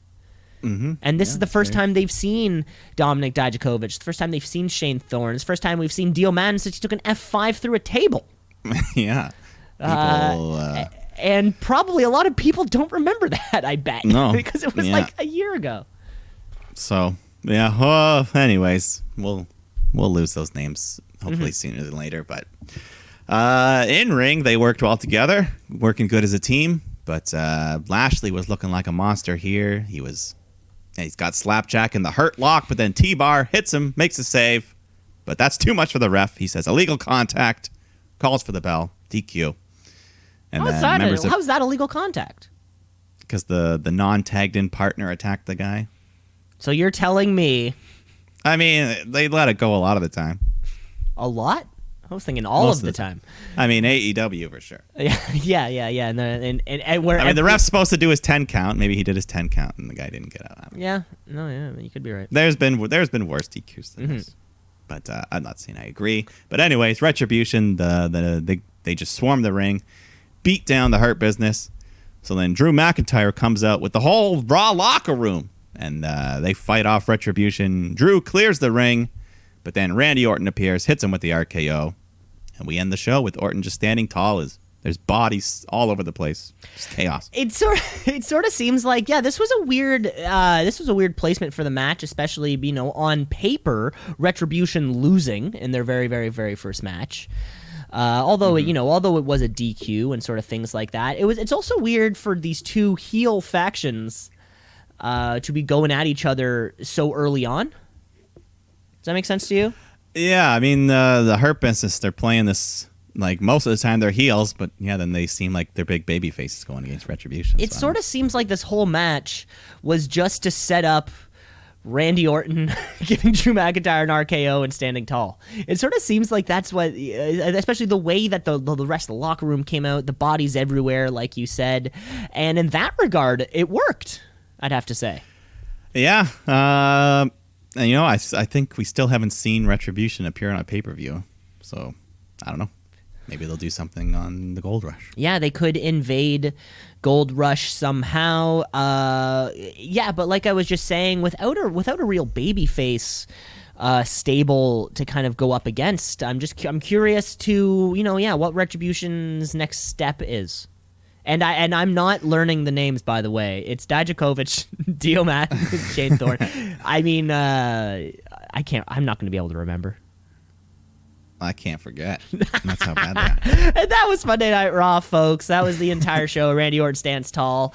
Next time we'll see them will be at the Clash Champions Gold Rush. Mike, should we take a break? Let's take a break. That sounds fantastic. We're going to take a break. We're going to come back with some Wednesday night action, a little bit of Sean Spears' Tuesday night action, and, of course, some trivia. So you're going to want to stick around. Yeah. Let's shoot. Yeah, let's shoot. Yeah, let's shoot. Brother. Yeah, let's shoot. Yeah, let's shoot. Yeah, let's shoot. Brother. Yeah. Back with part two. Oh, Jesus Christ. I'm not ready. Part two of the Shoot Brothers wrestling podcast. Making our way towards Gold Rush. We are, by God, it's gold! Wow. Texas Tea. Liquid Gold Rush. Well, yeah, but I didn't specify. It could be Liquid Gold Rush, Okay. When I picture Gold Rush, I picture Denver. I just picture the Yukon miner guy from Rudolph the Red-Nosed Reindeer. Oh, yes. That, whatever. Cornelius. There you go. Silver and gold. That old tune. So, yeah, that old Great ditty. movie. That Great old movie. ditty. Gold Rush. I guess we're a few pay-per-views straight of kind of throwing in a little tagline, subtitle? right? Yeah. We had. So what was? So SummerSlam was "You'll Never See It." Did Payback have a tagline? Did it? No, I don't think so. I don't think. Maybe it was just its own little thing because it was Payback. But everything else, the horror show, the "You'll Never See It Coming," the Raw. What was the Raw thing a week ago? In your face. In your face. Yeah. So yeah, subtitles, they're fun. Why not? Yeah. When we look back, this way we'll know. We'll say, oh, this was the year of the Gold Rush. And sort of like all those in your house pay-per-views all had a kind of name after it, right? Yeah, they'd be like Taker's Revenge or Fatal 4-Way or things like And then you remember, you're right. Yeah, remember exactly. remember at Clash Champions Gold Rush. So when much easier. So many incredible things happened. Instead of being like, hey, remember we were at UFC 123 when... Or it is kind of like that. Yeah, because you remember... No, I mean, that's harder, though, to remember. 'Cause there's so many. Okay. Because I was going to say, if you remember the fight, maybe you remember the number, you know, or like you're like, at Super Bowl 46. Yeah. Super Bowl, you just have to remember the Roman numerals. Yeah, well, I think they've abandoned the Roman numeral. Yeah, method. Because a lot of people today probably. Yeah, I think when they hit 50, they had the 50 look, and they've just kind of gone after that. And yeah, if they're not teaching cursive writing in schools, they're certainly not teaching Roman numerals. It's weird how the Super Bowl has been around for only like 50-something years, but the NFL's been around for almost 100 or something. Well, yes, it's because it was two leagues that merged together. Yeah. The NFL but the Stanley Cup, it's the opposite. The Stanley Cup predates the NHL. Yeah, and it's even better. The trophy which carried on. The greatest trophy of all time. Yeah, gotta be top two. Better than that dumb World Series fucking. Oh all God, the that dumb stupid little flags. Fucking little. What a bad. Do you remember? I think it was like a year or two ago during one of the parades. Someone just like chucked a full beer and it broke a couple flags. Really? Oh like my during God. the parade, someone just winged a beer and it boom, broke the like trophy. a big old fucking can of Coors Bud Light. Bud Light. Awful beer. That's exactly it. Anyways, I also heard that the winners, you know how the Stanley Cup, you always get your day with the cup? Yes. This year, that ain't happening because of COVID. Well, I mean, it would be a whole thing, right? Because usually it's, it's even like a little parade or... Well, even without the parade, just have your little barbecue with your family in the backyard. They don't want you to do that. That'd be nice, but then they'd have to fly that guy around, right? And I The think keeper that's of the cup? Yeah. That guy's a stuck-up asshole. That guy, what? That guy has one of the hardest jobs in sports. Hard? He gets to fucking attend all these free, prestigious hockey games. Yeah, and all these... Just hang out, put on his little stupid gloves. He's literally been at every single Stanley Cup deciding game over the last, 30 years. That's one of the best jobs. It's a great job. I don't have to like the man behind it. Sure, I'd love to have his job, for sure. One of the best jobs. You just got to wear those... Who does he think he is, though? Got to wear those little white gloves, and then that's about it. Yeah. Anyways. We are off the rails, but that's okay. We always like to have little sidebars here. That's usually in how the middle part of the 2 show. starts. Yeah, the middle of the show usually starts off with us not talking about wrestling. Give you a glimpse behind the curtain into our real life. Into our real lives, the things you know about us, sports, whether it be video games, whether it be anything of the sort. Movies, entertainment. Of course, it's sometimes books, maybe one day. Maybe. But let's keep moving then. How's that sound? Let's move. Let's move right along because it's our second half of the show. Let's start the second half of our show with some trivia. Trivia. Woo! Trivia. Woo! Mike, How many you got? I got a gauntlet for you this week. Whoa, okay. So I think it would be best if you kind of hit them all in succession. All right. Do you want me to give you mine first, or do you want me to run the gauntlet? How about you? Are you feeling good? I feel good. Yeah. You're feeling good. Then I think let's. Are you feeling lucky, like Google would say? No, I never used that tool. That was stupid. Well, yeah, you're gonna run the gauntlet on this one, Mike, because we have a great line up today. And today, what you're gonna be doing is deciding the ultimate mixed tag team gauntlet. There's a little catch to this one, of course, because we've been talking for months and months about the childs of these WWE superstars and what their professional careers will be. So we're gonna take a look at who would be their parents. So Mike, here's what you're gonna do. I have a bunch of real life married professional wrestlers. Yeah. Who are going to be entering a mixed tag gauntlet match, and Mike, you're gonna have to. I'm gonna set you up with a matchup. And then you're going to have to tell me who's going to win, what styles you like, what you don't like about the match, right. highlights, lowlights, any of these sorts of things. You're giving me the book. I'm giving you the book, and I'm letting you write it, baby. So first down to the ring, they were both victims of the releasing. Oh boy! And have had some success on the Indies, New Japan, when Mike and Maria Kanellis make their way down to the ring. Ding, ding, ding. Okay. Their first challengers, two upstarts in NXT. A couple that you didn't even know were married until I told you this, and they're slowly becoming two of my favorites in NXT. We have Roderick Strong and Marina Shafir. All right. That's a good matchup. I like it. But you know what? Right off the bat, I'm going to say I give the edge to Roddy Strong and Marina Shafir. I just feel like currently they're standing in the wrestling world. They got a higher position. Mike and Maria, there's really... I don't know. I don't really see them doing much more than they've already done. And that includes advancing in this tournament. So Roddy Strong, Marina Shafir, they put on a dominating performance. Maria acts a coward and runs away, and Mike Bennett gets pinned. That sounds about right to me. Also in a YouTube hole, I did watch the full match of when Maria Kanellis takes that massive super kick from the Bullet Club. I watched the full match. It's a good full match also. And then the kick is one of the craziest kicks in the ring. I think she just took that thing head on. It's just boom. How the hell does that work? Okay, so Roderick Strong and Marina Shafir win the first matchup, but they don't even have much time to rest. Because things are about to get awesome. The Miz and Maurice make their way down to the ring. Miz and Maurice. We haven't seen Maurice in a while. I miss her. I like her. She counts. Oh yes. Oh, but I should mention. All of there's some current and some past things going on. Fair. Yeah. We can ignore the rules of time and space for this. So Maurice and Mike, I guess the Miz. Yes.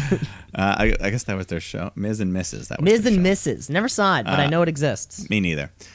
So Miz and Mrs. versus Shafir and Strong. This will be another good matchup. Miz and Roddy, I think they would clash very well. Maurice is obviously not as experienced, or she barely ever wrestles these days. So I think Shafir has the advantage there. But, I smell Miz and Maurice cooking up some slimy actions there, some scheming. Maybe Miz is in the ring. Maurice hits a low blow on Roddy. Miz rolls him up for the 3 count. Miz and Maurice moving on. Miz and Maurice moving on. Huge. You know if Miz is getting a big win, it's going to be greasy. But without even having much time to rest, I think... we're coming down to the ring. 2 superstars over on AEW, All Elite Wrestling. You think you know where I'm going with this, where the Nightmare family, Cody and Brandy Rhodes, come for this interbrand matchup. Wow. This would be a good matchup. Cody versus Miz. That alone, I think they could do some really good stuff. And then Brandy and Maurice, I think they're pretty evenly matched when it comes to in-ring. Maurice has a bit more experience, but Brandy wrestles more recently. But they're both kind of, they try. I'll give them that. But Cody and Miz, they'd be carrying the matchup. How's this one gonna go?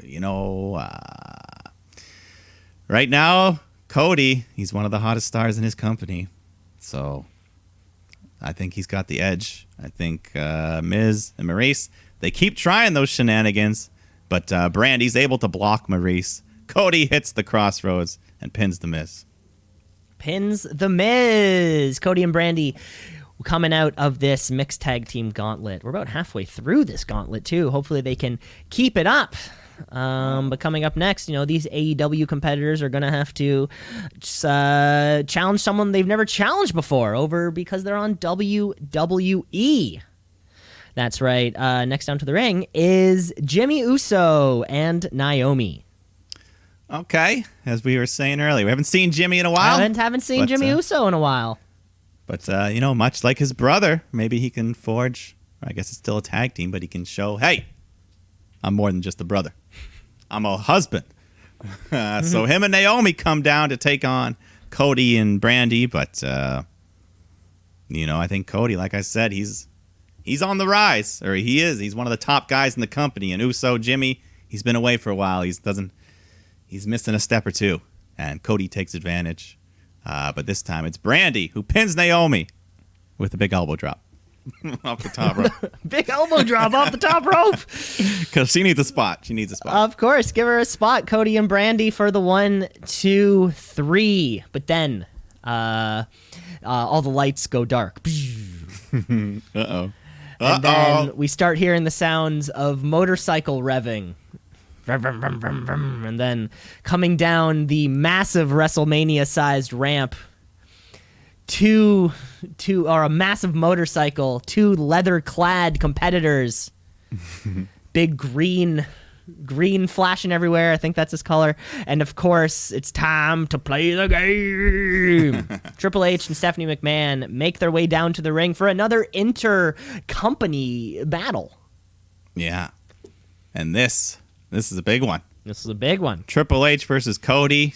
Cody did his entrance. He kind of mocked Triple H with the sledgehammer and the throne he had at first. And it was all cheeky stuff, I think. All tongue-in-cheek, but, there was some purpose there.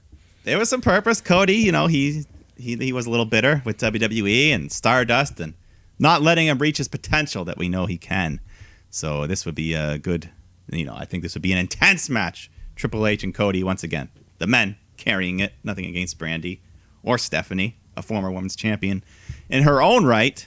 And yeah, I think her and Trips, they'd be healing it up as well. They'd be we'd see a sledgehammer, guaranteed. Sledgehammer comes out. Cody's going to get some color. He's going to get hit with that hammer. He's going to bleed. He's bleeding, baby. He's bleeding. He's bleeding. But he kicks out of the pedigree, hits the crossroad, and pins Triple H. Cody and Brandy are on a roll here. Cody and Brandy get revenge. They get revenge. Oh, and God. Cody still has blonde hair for this match, so he's bloodied. Oh, he's so bloodied through that streaky blonde hair. Oh, it's beautiful. It's beautiful. Triple H and Stephanie McMahon have been eliminated from the setup. Okay, coming up here, a bunch of I can't foresee a situation where any of these any sort of combination match here has happened before, because the premier couple of NXT, Johnny Gargano and Candice LeRae, make their way down to the ring. Okay, yeah, this is another very nice matchup. Yeah, Johnny and Cody, that would be a good even matchup, but I think Candice far outweighs Brandy, so that gives the Garganos a pretty nice edge. And they're not as fatigued, at this point. Cody's bleeding everywhere. Sledgehammer. Everywhere. So he can't do much, and Brandy gets tagged in. She's alone with Candice. And Johnny Gargano super kicks Brandy. Ooh. And then Candice hits her finish and pins Brandy. The Rhodes, they put up a great fight, but they're gone. Johnny and Candice are moving on. Johnny and Candice LeRae moving on. You're right. Candice LeRae used to mixed tag action too, of course, with her years spent on the Indies and in PWG. Johnny Gargano, Candice LeRae moving forward. Next up, down to the plate. We haven't seen either of these people in a long, long time. Doesn't mean they're not happily married and ready to kick some ass. Because coming down to the ring next is CM Punk and AJ Lee. Wow, this is out of retirement, out of retirement. And Johnny Gargano, that'd be a good opponent. It wouldn't be the big money matchup, but wrestling wise, it would be a great match. And AJ Lee, yeah, we haven't seen her go in a long time, but she was kind of a similar to Candice, a small. Well, I guess they're all pretty small, like we said. All of them are fairly small. But yeah, she can high fly. She does some cool submissions and stuff. But you know what? CM Punk's back. He's not getting pinned in his first, little contest here right away. So he's pinning Johnny Gargano with the go to sleep. Him and AJ are moving on. Oh, baby. That would be a fun match. Gargano, CM Punk. Mm-hmm. Okay, they're moving on. Coming down to the ring next. A match who I'm sure happened at one point in WWE. In its long esteemed history, a man who we haven't seen in a few months and a woman who we haven't seen in a few years, when Daniel Bryan and Brie Bella come down to the ring. Yeah. Oh boy, I knew Daniel Bryan would be in there at some point. And yes, him and CM Punk, they did have some fantastic matches. This was during CM Punk's 354-day reign, whatever it was. As champ, Bryan was still the heel. The Yes Movement he wasn't the full babyface yet. But that's different this time around. This is Daniel Bryan. This is former main event WrestleMania, the accolades CM Punk never had. So they're having a hell of a match here. They're going 45 minutes. 45. Oh my God, this needs to be the longest pay-per-view ever. But Brie and AJ mix it up a bit. Brie does her couple moves that she can do. But you know what? Daniel Bryan, the Yes Movement, he hits the big running knee on CM Punk and he pins him. Wow. Oh my God. Yeah. Oh my Lord. We're coming down to our 10th and final competitor. Ooh, boy. In the ring. Sweaty Daniel Bryan has to get his beard and his hair. He just went 45 minutes. All his face. He's won 45 minutes of solid wrestling. Again, the lights dim to a black, and all we hear is the sweet siren call. You think you know me? Because coming down to the ring next is Edge and Beth Phoenix. Wow. Who could have predicted? I was in control. And it led to two wrestlers who had their careers taken away from them due to injury, and they both got to come back triumphantly. Wow. Yeah. Two of some of my favorite wrestlers of all time. Former world champions. Main evented WrestleMania, both of them. Yeah, this will be another just great wrestling match. Beth Phoenix, she knows what she's doing. She can carry Brie Bella a little bit. But, damn. Yeah, this is hard. Who is going to take it? Because Edge is back. I mean, he's part-time, but he's out of retirement. We haven't seen Bryan wrestle in a while either, so they could both. The win would mean good things for both of them. But you know what? I'll just go with my heart and give it to the man I like more. Because Daniel Bryan avoids a spear, hits the big running knee, and pins Edge. And him and Brie Bella win it. The fantastic victory. They over an hour in the ring, just in Daniel Bryan alone. Yeah, triumphant. And that was it. Yeah. That was the Gauntlet. That was the ultimate mixed tag team Gauntlet match. Daniel Bryan, Brie Bella, congratulations. Yeah, that was fun. It was like an improvised stage play for all of you. For all of you at home, and for you, Mike. And for me, yeah, I didn't know what was going to happen. No. I didn't know who was going to do what, when. You It's know, when I used to have Royal Rumbles with my action figures. I'd never know who was going to win the Rumble. I would swerve myself. how I would have like my favorite wrestler come down, and then out of nowhere, boom, some jobber eliminates him, and I'd be like, "Oh God!" But there's no taking it back. Oh God, Stone Cold gets eliminated by Oh yeah, jobber. by Al Snow. All right, that was a fun little gauntlet there. But I've got a couple questions for you. Are you ready for them? I think I'm ready for this. There may or may not be theme. Sometimes I don't know. I can't think of enough. That's okay. But let's start. Championships. It's Clash of Champions, so we'll at least have some championship question here. Okay. Because there's a lot of titles on the line. And there's a lot of titles that aren't around anymore in the WWE. So can you name 5 championship titles that are now defunct in WWE? Defunct, as it were. And there's some technicalities and things that are gone and brought back and things that have different names. So, but you understand all that. You just might not know all the answers. Okay, well, I think I can get a few. I think I can definitely get a few. I'm only looking for 5. Okay. There's way more. There's some that none of us have ever even heard of from like the 50s that we're not even going to worry about. I'm sure, yeah. So I'll say the European Championship. Yep.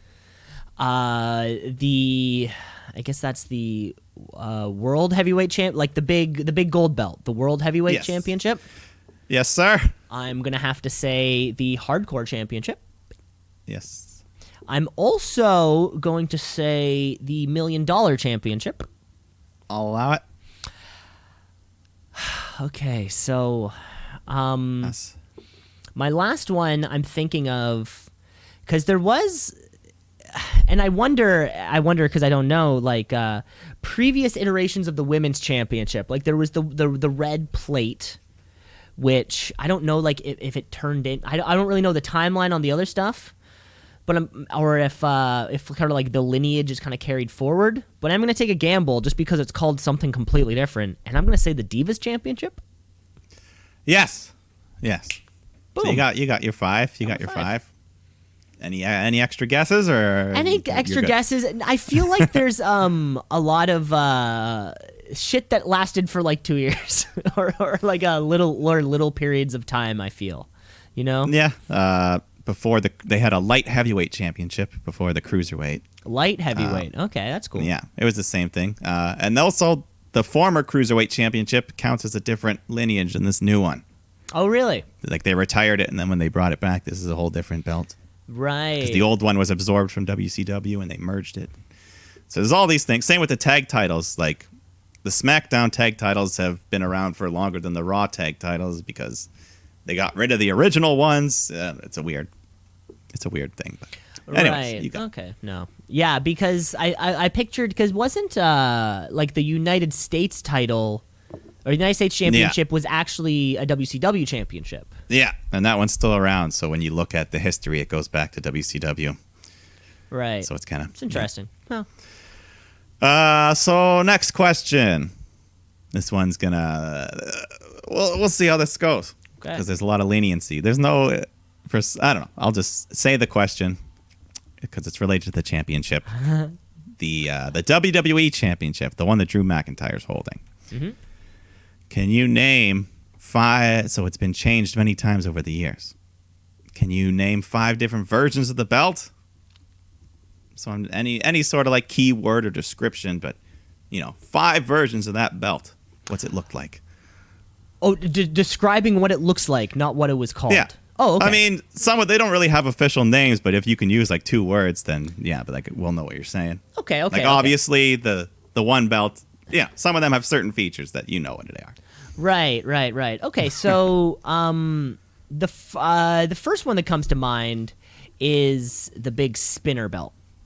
Yeah. That I picture like John Cena having it. I picture CM Punk having it at that Money in the Bank ladder match. Yeah. I picture that. I picture the one. I guess like Attitude, like WWF Championship, blue globe in the middle. Yeah, the globe. Is there? Does that make sense? Yeah, the globe. Yeah, the big globe. The big globe. I'll give you the big globe. The big globe. Thank you. The big globe. I was there.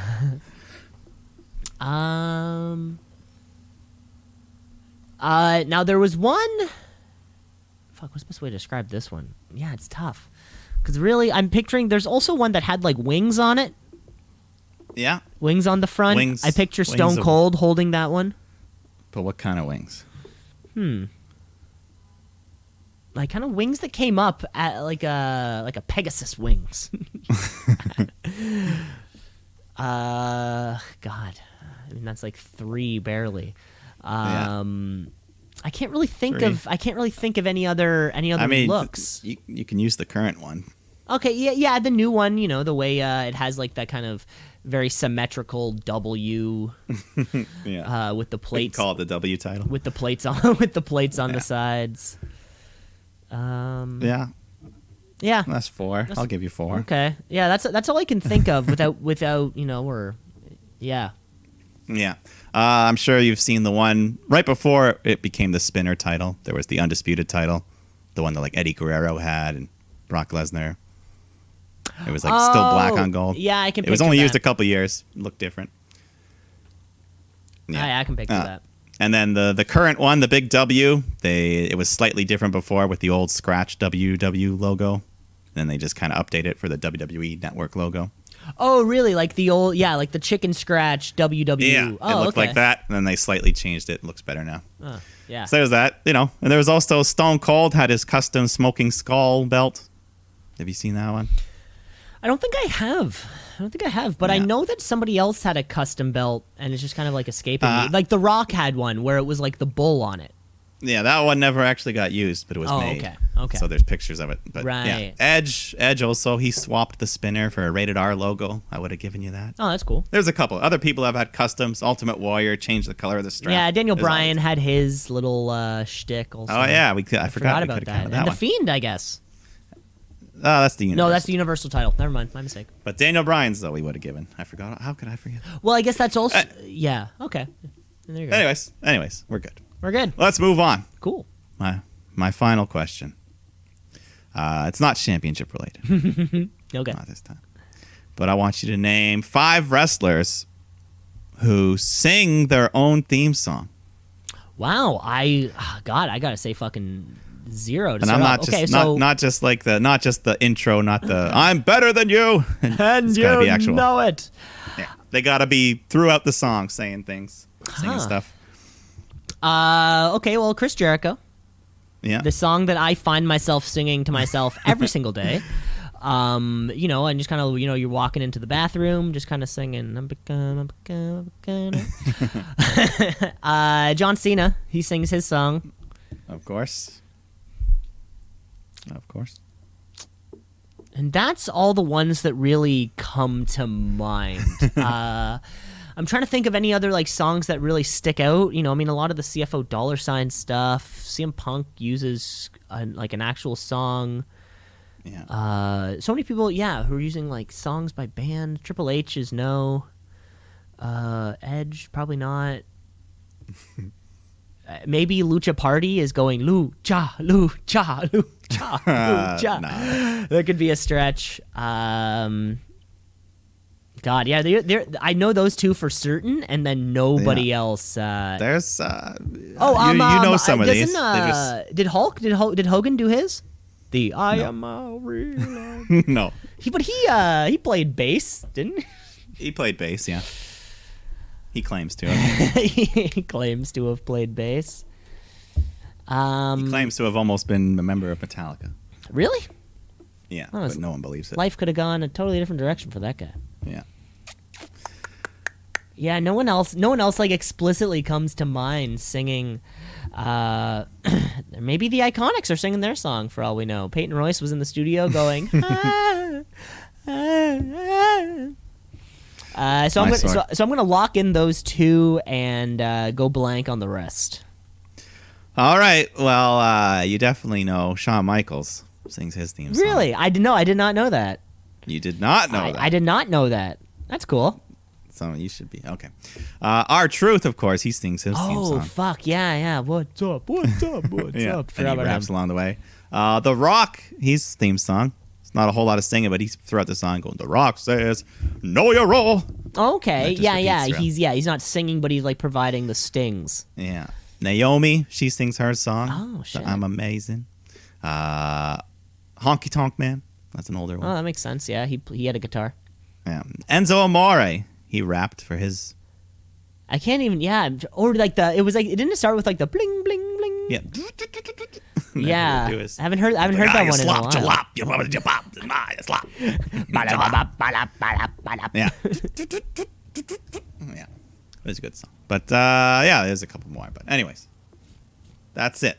That's That's it. fantastic. No, I didn't know. I didn't know some of those. It was sort of scratching through my brain, and I was like, okay, if I was thinking of like the songs, and then trying to match it to the face of the person, and be like, yeah, they looked capable of that, or no, they did not look capable of that. That was fantastic. That was such a great week of trivia. Yes. Fun as always. Fun as always. But the fun's over because we have to get to our Wednesday night war. War isn't fun, Mike. Why do people play all those war video games? Because, well, shooting people is fun, but war isn't fun. Of course, we're talking about the September 23rd edition of the Wednesday Night War. I'm gonna let's kick this one off with NXT. NXT. What does it mean? I don't know, but it's some good wrestling. So NXT. Watch and see. Gotta tap out a count out of 1, 2, 3. So NXT. Because over on NXT, we already know that we have this massive battle royal, this women's battle royal for #1 contender. We have this Gauntlet eliminator match for the NXT title, because we do have a takeover coming up, and lo and behold, we kick off the show. Like, the show starts, and there's like 42 women in the ring. So I assume that can only mean we're kicking off with this Battle Royal. Yeah, we don't have time for everyone's entrances here, but we get a couple. Tegan Knox, that's though. usually the way Battle Royals work, right? Like, when you do the Andre the Giant thing, there's like the whole chunk that all come out together, and then Dolph Ziggler gets like, here's the 4 that have a chance of winning. Here's Big Show, Dolph, Baron Corbin. And, But during the entrances, Tegan Knox is attacked backstage by Candice LeRae with a steel pipe. So once again, another Tanya Harding. Another Tanya Harding, another Galooly. But that's not enough, though. After the pipe, she rams this giant equipment cart into her leg, wedged against the steel door. I don't think she can compete now. That had to hurt. That would have hurt. She was crying in pain, selling that knee. It's already in a brace, so she can't catch a break here. She don't get no respect. No respect. But the match must go on. And we saw some new faces, or people we don't really see much, you know. A nice little, the commentary said it was an effort by William Regal to broaden the competition for our champions. We also, and it also seemed like a lot of these people had one names. Yeah, I was going to say, there was Gia, Emily, Ellie, Rita, I know we're getting sweeter, Mambo number 5. So here's what they did. Vince McMahon is he heard listening. So right after he watched Mad Max Fury Road for the first time, he heard Mambo number 5 by Lou Bega. And he just started. It's a hit. God damn it! He just started writing down all these names as fast as he can. The one I did recognize though was Catalina, the masked one with the purple hair. Yes, purple hair. We have seen her like before. her. You're right. Yeah. Then there was also this girl named Raven. She was the larger one. But most of these new women got knocked out pretty quick. Leave room for the big stars like Rhea Ripley and Raquel Gonzalez. They were the big brutes, just racking up some eliminations there. Catanzaro does her little spider monkey spots where she gets thrown to the floor, lands on her back, holding her feet up, and does a little handstand, turn around, hooks her feet on the ropes. And then I think we get more monkey business later when she's just climbing the barricade. She was all over. She's great. She's the new Kofi King. She's the new Kofi Kingston. 4'6", whatever she is. Oh my god. I think she climbs Caden Carter's shoulders. But anyways, eventually we get that big girl showdown we've been waiting for. Ripley, Gonzalez.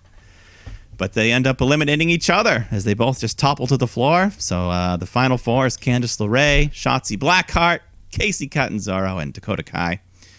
But Casey's the first to go. So Dakota, Candice, they team up against Shotzi. But Shotzi dumps Kai to the floor, so she's looking good. We're down to just Shotzi, Candice. They have a good little exchange. They fight their way over the top ropes, onto the edge of the apron. Shotzi nails Candice. She slams her head on the ring post, so she falls down the steps. But she manages to keep her feet off the floor.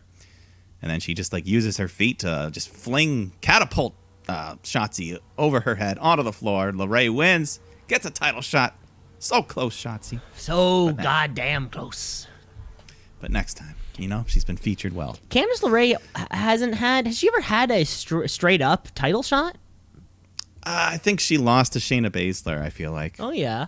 But remember last year at TakeOver Toronto, we saw Candice versus Io. Yeah, and that was a one of the best. That was a banger. One of the best women's matches of the year, so I'm looking forward to that rematch. Rematch. Of course, this was sort of like another. And one thing I love about these battle royals that they're able to do, I love when they tell the story in 2 parts. Part 1 was give Gonzalez and Ripley all the eliminations. Yeah, that's why all the new guys were in there. That's pretty much, and I was thinking to myself too, I was like, why are there so many women in here? When our women's division is already stacked, it's like, oh yeah, Rhea Ripley needs not 6 eliminations or whatever it is. And then, of course, the second half of the match kind of really determining who our, what was going to happen once we got everybody cleared out. And then, LeRae was able to have the spotlight. Shotzi Blackheart, of course, she can't escape the spotlight.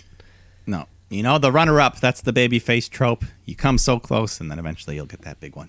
And Johnny Gargano comes out at the end of the match to congratulate her. And the Poison Pixie is going to have a takeover match. Is takeover going to be at the Thunderdome? Do we know this? They should. Why not? I feel like they could. They feel like they might as well, right? Because it's on its own. Yeah, it's the Sunday night. It's Takeover 31. They've officially named it. That's fantastic. 31.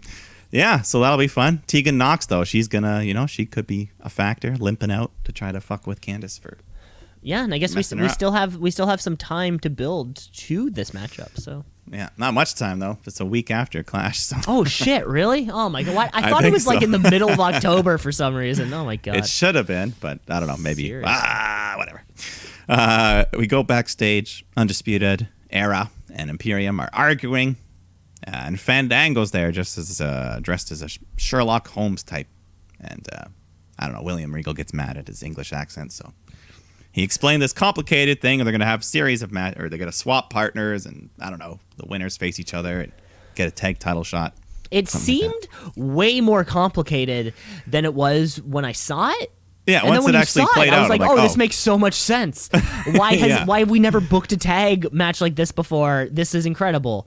So we do get that match later with members of kind of like all of these tag teams wanting a shot. Mm-hmm. And I thought it was a fun way to book a match. Yeah, let's just talk about that. What was it? So Roddy Strong teams up with Danny Burch to take on Raul Mendoza and Fabian Eichner. Yeah, so makes sense to everyone listening. One person, we all get it. They booked the match, and what a fun little. It's almost like a mini tournament. Yeah, it was just a cool, little clash of styles here that works. And so then the winner of this match, the winning team, will get to have another match next week with their own respective tag team. So, if Raul Mendoza and Fabian Aiken are able to take the win, that means that Imperium versus Legado del Fantasma. What the fuck? Whatever. Yeah, and then that winner will take on Fandango. Mm-hmm. But Danny Burch, he ends up hitting this really awesome looking, just hanging diamond cutter in the corner, gets the win.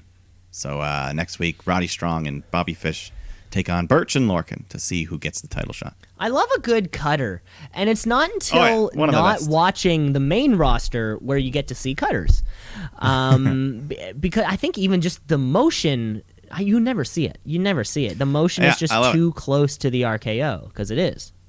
Yeah, I know. Back in the N64 days, I'd always make the diamond cutter my guy's finisher. I loved it. It's a cool looking move, especially if they spike you like Ricochet took it that one time. Oh yeah, certain guys, Sammy Guevara, Pac. I feel like they'll just jump on their heads. Pac will jump on his head for anything. Yeah. But then we get Tommaso Ciampa takes on Jake Atlas. Atlas gets a couple moves in, but Ciampa just beats him up, hits the win. Nails his finishers. Just being big bad braided beard Ciampa. Yeah, it's going on for a couple braided beard. Going on for it seems like a couple weeks. Ciampa knows how to be a badass. He's picking on him. Who will take a few shortcuts, and Jake Atlas looking pretty good against one of the best that NXT has to offer. Yeah, I like Atlas. He had some good matches in that cruiserweight tournament. So yeah, he's still young. He's still got time to cook. Time to cook, baby.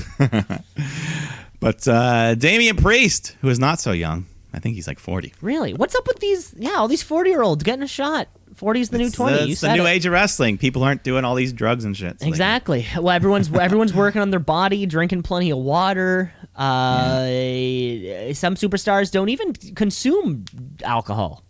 No, they indulge in SodaStream. That's about it. I heard the other day, Billie Kay is one of those. She's one of those. She don't drink. Does not drink.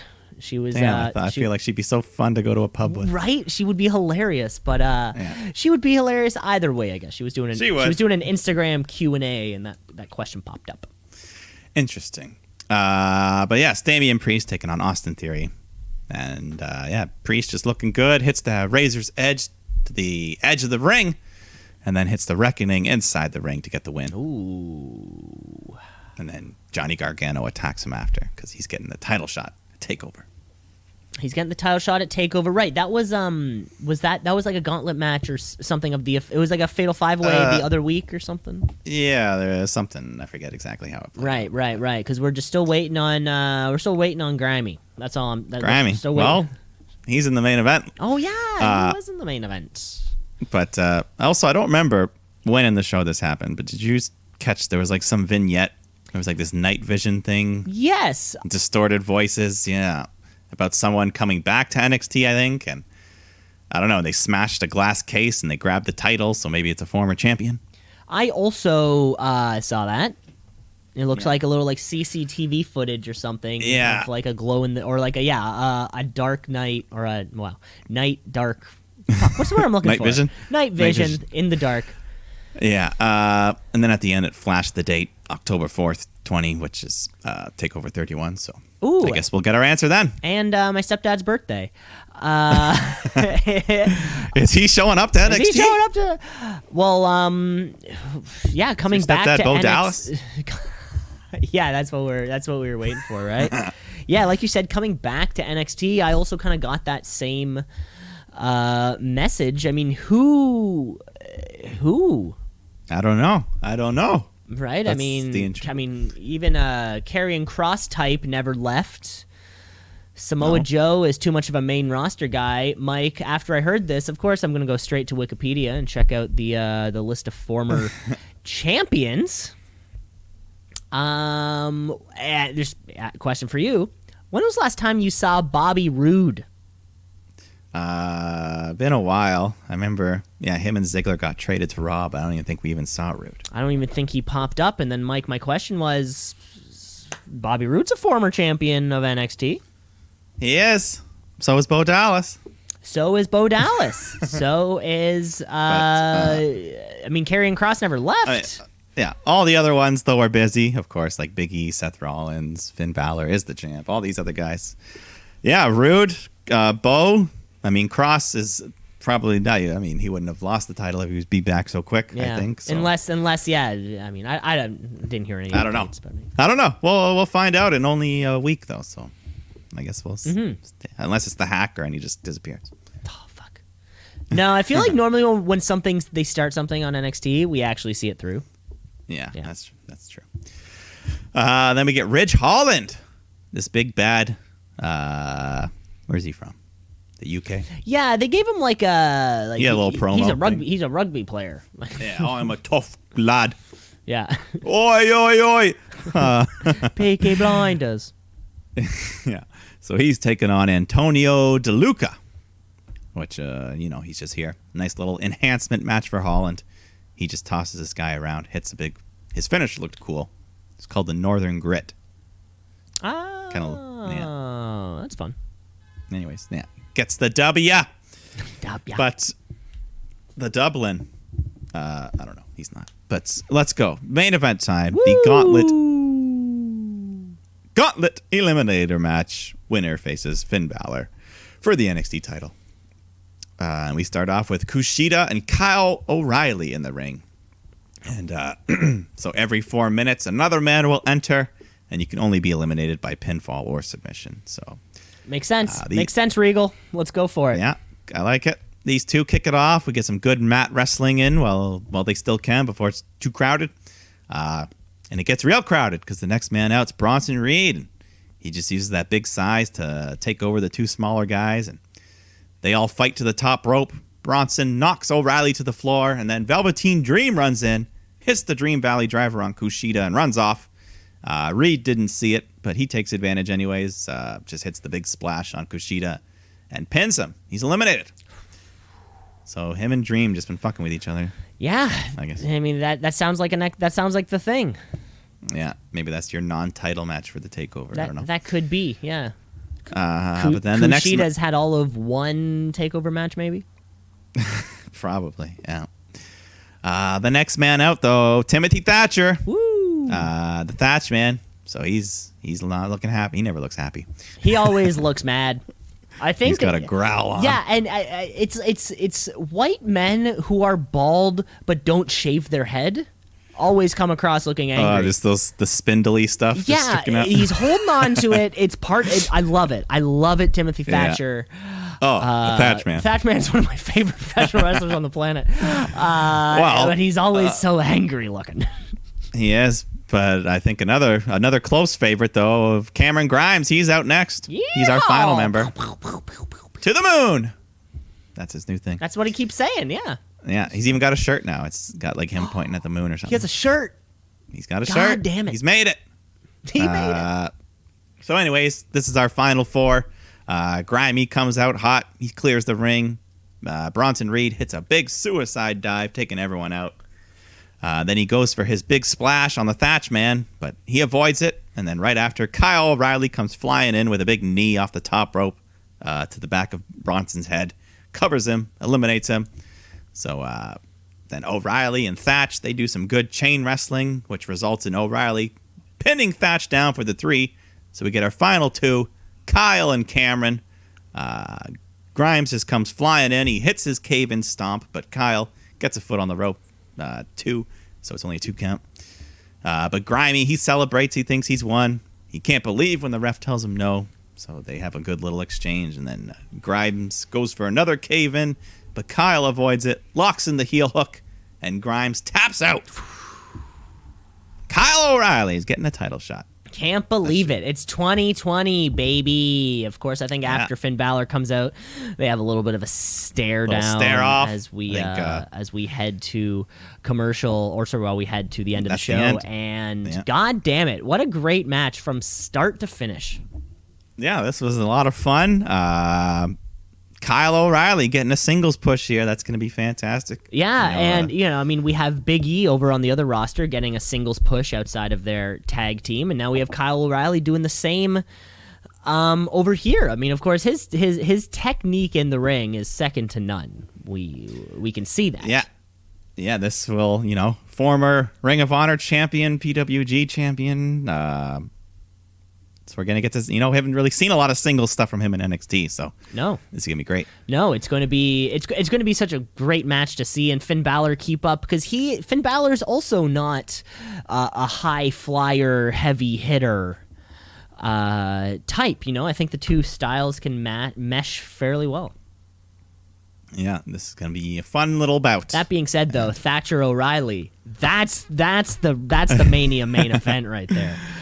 Yeah, but there you have it. That was NXT. But that being said, I guess it's also in a timeline movie type situation. It's also like adjacent to.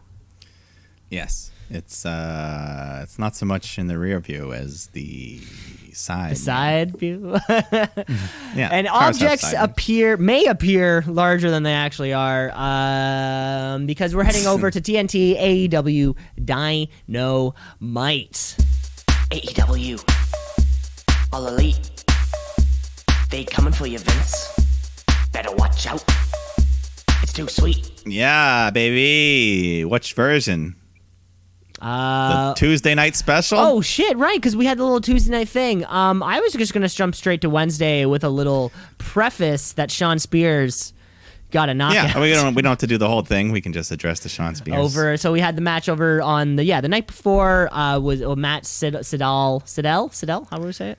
Matt Sydal and Shawn Spears coming out, of course, with Tully Blanchard. He's got that left glove ready to go. He's got the glove, baby. And when he gets a chance, he's down outside the ring. Tully goes over, loads that glove with that steel plate.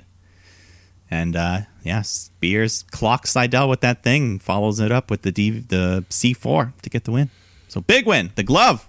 Give me more of that glove, baby. Give us more glove. Give us more Spears. At one point, when Matt Sydal is going up to the top ring, he brushes off the ring ropes when he's out there in the corner. JR's he's brushing off the ropes. Yeah. I don't do a good JR. I'll just say that right now. I guess that was the highlight of it. It was a little 1 hour thing. Jericho was on commentary. Also, your girl Anna Jay got a win over Brandy Rhodes. My girl Anna Jay. I think it was a submission. Dark Order. Yeah, well, the Queen Slayer they call it. Sleeper hold. The Queen Slayer. Cool. Anna Jay, future world champion. Yeah. And I might as well just mention the only other match that happened. Ben Carter, who looked pretty good here, who made a name, took on Scorpio Sky. Young guy. Yeah. So he looked cool. He looked cool, but it's not looking like we're going to see him very often. We'll see. Maybe on Dark. Maybe on Dark, but hey, I think it was going to have to be at least 3 weeks because earlier on today, as it were, Ben Carter reported that he had tested positive for COVID-19. Well, yeah, I've been hearing. He was down there he was there backstage, sort of the night before that we had our Dynamite, because of course we kick off AEW Dynamite and immediately told that we're not getting a match that we thought we were getting. Yeah. Which then, with this Ben Carter news, of course, we were supposed to get the not Taz, fucking Brian Cage, Lance Archer, Ricky Starks, Team Taz, taking on Mox, Hobbs, and Darb. But we're not getting that. We're actually going to get a main event of John Moxley and Eddie Kingston, everyone's favorite person. But that maybe some other people in the locker room may have gotten sick. Yeah, Archer confirmed he's got COVID. And there's hot rumors flying around about lots of people that there's been breakouts in both AEW and NXT the past week. Because Bobby Fish wasn't there either. There was a couple. Brian Cage was gone. A bunch of guys were gone. So yeah, I guess apparently Cage tweeted and deleted something. Brian Cage tweeted about feeling sick, and then he deleted it shortly. Oh, he was like, "Hey guys, I'm having a tough time breathing." So anyways, who knows what's going on here, but we still got a show. Kip Sabian and Penelope Ford come out. Sabian just cuts a little promo, hyping up the best man, Miro. And that leads us to tag team action. Kip and Miro teaming up against Sonny Kiss and Joey Janela. Because when you need someone to do a job, who are you going to call? Joey Janela. But Miro was looking real good, real jacked. He's got slightly different gear, I guess. He has like shorts instead of trunks and like little kick pads on his boots. Yeah, he had a little something there. A little something. Near the end of the match, they're fighting outside the ring when Miro goes running at Janela, who pulls the rope down, and Miro goes flying over, lands awkwardly, and starts selling that leg. I couldn't tell if it was legit or not. It looked legit, but then he seemed fine later. I don't know. Yeah, he seemed fine. It seemed the whole. It was a bad fall. He tweaked his ankle. It was a bad fall. But even worse, I thought, was right after when. So they fight over to the barricade, and Miro just like helps. He flings Kip Sabian over the barricade into Janela, but Janela hits Sabian midair, and he just like falls headfirst onto the concrete, which is kind of dumb. So soon after the Matt Hardy thing, Jesus I thought. Christ. It looked like a bad fall, but anyway, Sabian survived. Miro appears to be okay as well as he gets back in the ring, hits a big super kick, and then locks in the camel clutch, which he now calls the game over, and gets the submission. Oh, they're doing a whole video game thing now, right? Yeah, they were gaming, he talking about COD and Twitch. Fun opener, a little messy, but it wasn't perfect for. I mean, Miro. Yeah, let's. I don't know. This the pairing with Sabian, I think, can only last so long. I do like the Joey Janela Sonny Kiss tag team. Yeah, they've got their thing going on. They're both kind of unique individuals. Yeah, they're unique individuals. That's a good way to put it. I guess it still remains to be seen how far Miro can climb up this ladder. Working with Sabian, mid card, if that kind of guy. The best man. Who knows? Are we still getting a wedding, or is that just to bring in Miro? I hope I think we'll still get a wedding. We still need some kind of... Okay. Even if the payoff is just a wedding where nothing crazy happens. There's also that option. I just see Penelope being a beautiful blushing bride. I just want to see more Penelope Ford, I think, if anything else. Yeah. But we got Eddie Kingston coming out for another excellent promo. Because he's letting us know he's getting a world title shot against Moxley tonight. And it's not unjust because he's right. He was never eliminated in that Battle Royal. So, here's your shot. In this 18 years in the business. My God. And he's finally getting it. In this promo, this was a promo where sometimes, because I always ask myself, if you're watching either whatever show, like how much is written, how much of this are they saying that they still want to say themselves, right? As soon as Eddie Kingston, he was just calling Moxley a sports entertainer. Yeah. Oh, that set me off. That was I was sitting on my balcony last night having a little sip of wine. It was a nice evening. I'm just fucking laughing to myself. Come on, sports entertainer. Yeah, you sold out, went to the land of the sports entertainers. It was just funny. You sold your soul to the devil. It was just funny hearing him call a sports entertainer because they've never really, or at least I don't really notice them saying that word in AEW. No, I think the only reason they used it was just to bring up. It was just a good jab, and I don't know if that's somebody, somebody telling him to say that. If he's just doing that himself, it was a good line. I think it was just he was feeling it, cutting a good promo. Mm-hmm. But then Moxley comes out, gets in his face, but then officials break him up. Save it for the main event, boys. So we'll get that in a little bit. Perfect. But we got Hangman Page taking on Evil Uno. And then Kenny Omega on commentary again, just taking those little jabs at Hangman. Oh, he's the best. He's the best He's on awesome. commentary Just right building now. that storyline. He's sitting there with his Mr. Noodle hairdo. And yes, I'm very excited to take my opportunity and get back Yeah. into the singles wrestling. But you know what? He's doing the talking while Hangman's doing the winning because he picks up another singles win with the Buckshot Lariat. And Evil Uno, like we said, I think last week, he seemed to have slimmed down a little bit. He's looking better, and He's looking good. put that over on Real commentary mobile. a little bit also. Yeah, I like it. I think it was around this point of the evening, maybe right after. And this is a very, very, very, very, very small sidebar. Since they're on TNT, they do need to promote the NBA playoffs, and it was fun to hear Excalibur pump up tonight's matchup between the LA Lakers and Denver Nuggets. Just saying like the normal thing you have to say, like, Jamal Murray and Nikola Jokic look to even up the series at 2 games apiece. I like it when my basketball and my wrestling is coming together. It's like it's your 2 best friends meeting for the first time, Yeah. Well, very, very, again, very small sidebar. No. And like we, on NBA, they've thrown out a couple AEW references. Of course, yeah, to hear Kevin Harlan go, AEW Dynamite. Yeah. It's very, I heard the one guy is like, my son loves Jungle Boy. very, very, very satisfying to hear. But then we go backstage. Tony Schiavone, he's trying to speak with the Young Bucks about how they've been acting out recently. And, Matt admits, he says, we were out of line. Super kicking everyone, all these officials. But we've gone through a lot these last few weeks, and we're going to try to do better. And then Tony asks him about FTR, which makes Matt angry. So he grabs poor Tony's phone and just smashes it. Tony's just like, why? Come on, man. So Tony. These guys are jerks. But at least he hands him a wad of cash after. No, he doesn't hand him a wad of cash. He fucking he tosses throws it. Throws up a wad of cash at him. Insults him. Tony Schiavone is like... He's awesome. I feel like he's just been getting cucked his whole career. But he's so funny at playing it. Yeah, he's never gonna like eat a super kick, or like that's not his bag. It's not his bag. You can shit on him while he's interviewing you, but he's never gonna get physical. I think that's fantastic. If you paid him enough, I think he'd take a bump. Of course, he'd take a bump. But imagine someone's like, "Hey, we want you to be in the professional wrestling world, but we don't want you to get hit." No, Yeah, he's not pumping for free.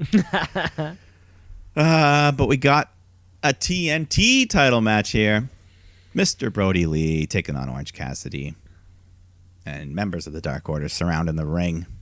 Anna Jay jumps up early on, tries to interfere. So Orange Cassidy just puts his shades right on her. Mm-hmm. She looked good.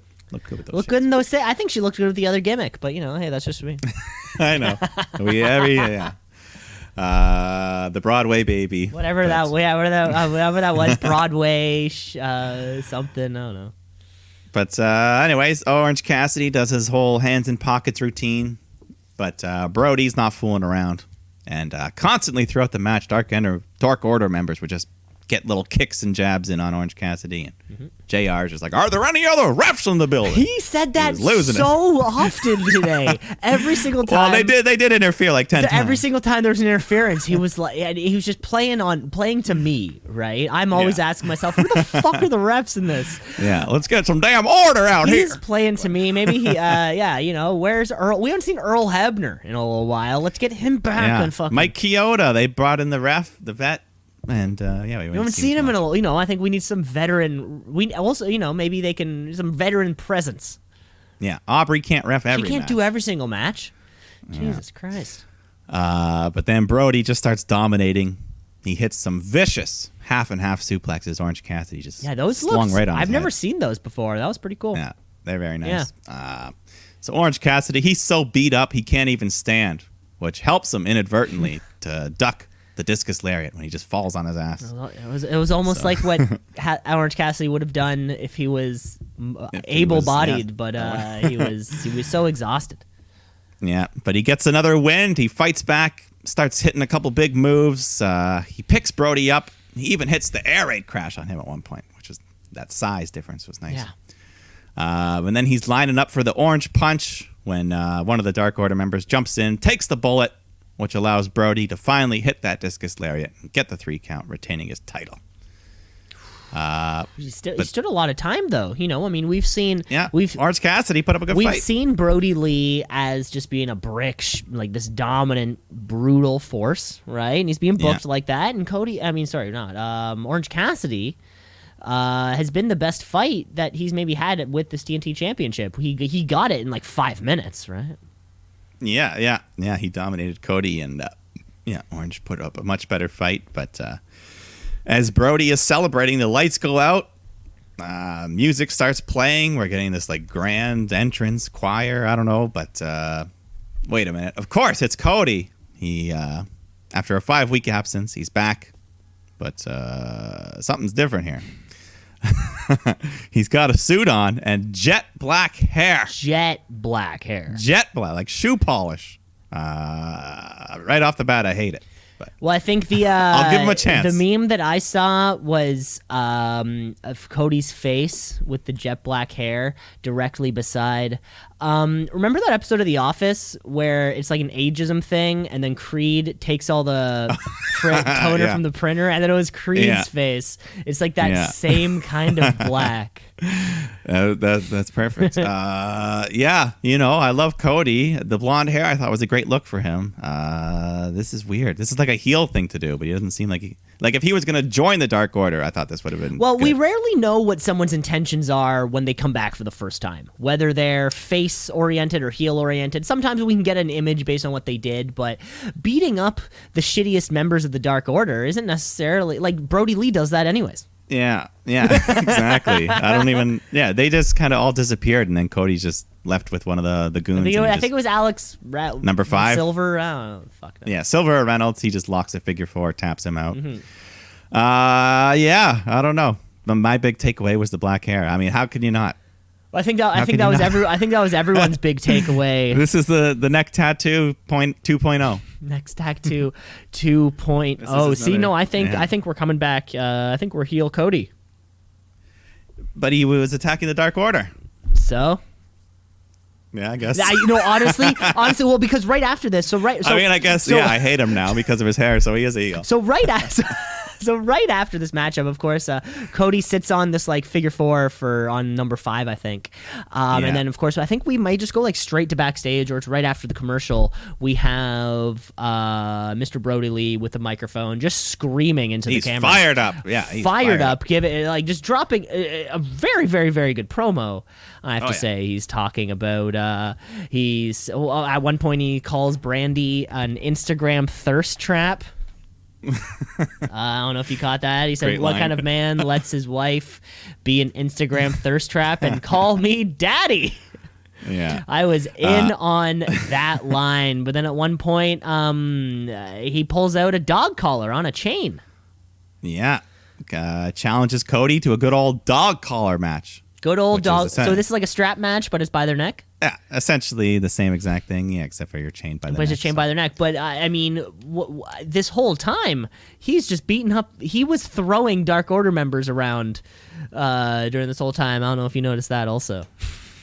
Just as he was speaking? One of them walked past, threw him away. The one who handed him the dog collar, he threw that guy off to the side. But you're right. I mean, the Exalted One seems to be on the path to challenge Cody, where I seem to think that Cody's not on the path to want to challenge Mr. Brody Lee. I'm saying, I think no. I think he wants to be in the Dark Order. Well, it was a funny way of showing It was it. a funny way of showing it, but I mean, the hair though. The hair makes me think yes. the hair makes me think yes, and that's like the one that if CM Punk taught me one thing, it's change your hair if you're a heel, based on if you're a heel or face. So I gotta go with it. We'll see. Brody Lee. But that's the I mean, Cody coming back so soon though, right? Like, I don't want him to take the spotlight. We can't have him take the spotlight away from Brody, or from the Dark Order and Brody Lee, and also Cody can't win this belt right back because he just had it and was the first. We sort of need to toss this around a bit before Cody can come back to it. Yeah, we'll see. We'll have to. I guess we'll probably hear some words from Cody next week. We can get some more clarity. Yeah, hopefully we can clear some his stuff intentions. But we hear some words from Matt Hardy next as he comes out with Private Party, and they all cut a little promo about their Tanya Harding incident last week when Matt got attacked. But he says, it was suspicious how a second later Jericho comes in with a bat, so he's the prime suspect. And eventually, I don't know, Inner Circle interrupt, and Sammy Guevara's out there, or he's back from the fall. I guess he survived that big fall. The big fall. The big fall. Everyone exchanges words. Eventually, Isaiah Cassidy challenges Jericho, so we'll get that 101 next week. Yeah, this segment didn't work at all for me. I don't know. It's sort of the way that Quen and what's the other one's name? Cassidy. They kind of like kept interrupting themselves, and they're both super young, getting into it. But it's a big spotlight to have a promo going up against Chris Jericho. Yeah, their mic work right off the bat needs some work, but is Matt Hardy coming out so we know he's all right? Because if they took him off TV entirely, it would be like, oh shit, he's not all right. Yeah, I think we'll just see him in this role for a month or so, and don't take any bumps for a little bit. He won't take any bumps, but I guess in the meantime, the Private Party folks, who knows, just coming on with the match. Yeah. Then we got FTR in the ring with Tully, and Tully's cutting a promo, just talking about how they get to pick their next opponents. So they're going to challenge SCU next week.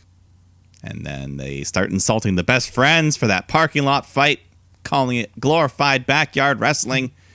The Best Friends come out to interrupt and say, okay, let's do this right now. So FTR, they get ready to compete. Then they just pull a psych, and they just leave. And then Chuck Taylor, Trent stood in the ring. I think FTR, I feel as though they should rely on Tully Blanchard more to be a microphone guy. I feel like none of these two guys are as skilled on the microphone as they need to be, or like for the champions. Does that make sense? Yeah, they come off a little like cartoon villainish. A little cartoon villainish, possibly I'm gonna get possibly taking some of that mystique away from them as champions. I mean, a silent champion. We see how dominant a guy like Lance Archer can be, or Brian Cage, without even saying a word. Yeah, and Tully is great on the mic, so yeah, let him. And best friends with the momentum. They're on the way up. They're getting pushed forward fast. Coming in hot off that 5-star match, allegedly. The big 5-star match, but it's tough. We need to pull the trigger on a group like the Best Friends while they're at the top, but FTR really are coming across like these long-term champions. It's I hate it when this happens, and this happens all the time, right? I mean, it's similar to like a Jimmy Uso situation. Jimmy Uso's super hot right now, but he's gonna take a big ol' L on Sunday. Yeah. On Sunday, or is it Jey Uso? It's Jay. You know the one I'm talking about. Yeah. That's pretty much okay. it. But we get our one women's action of the night. Ivelisse and Diamante taking on Hikaru Shida and Thunder Rosa, who it's always nice to have on the show. And Rosa had her face, half of her face painted like Road Warrior Animal in tribute of him. He passed away this week. Earlier on yesterday. Yeah. So that was nice. And yeah, just really enjoying having Rosa around. Hopefully she can just full time. So this wasn't quite a Tweet of the Week champion type thing, but Thunder Rosa did tweet out earlier on in the week, I'm doing nothing in October or like I'm free this October. And then the little looking around left and right eyes, those little things, the little shifty eyes. So, I'd be all for that. And like we said just after last week, I mean, that was the best women's match we've had in AEW last week.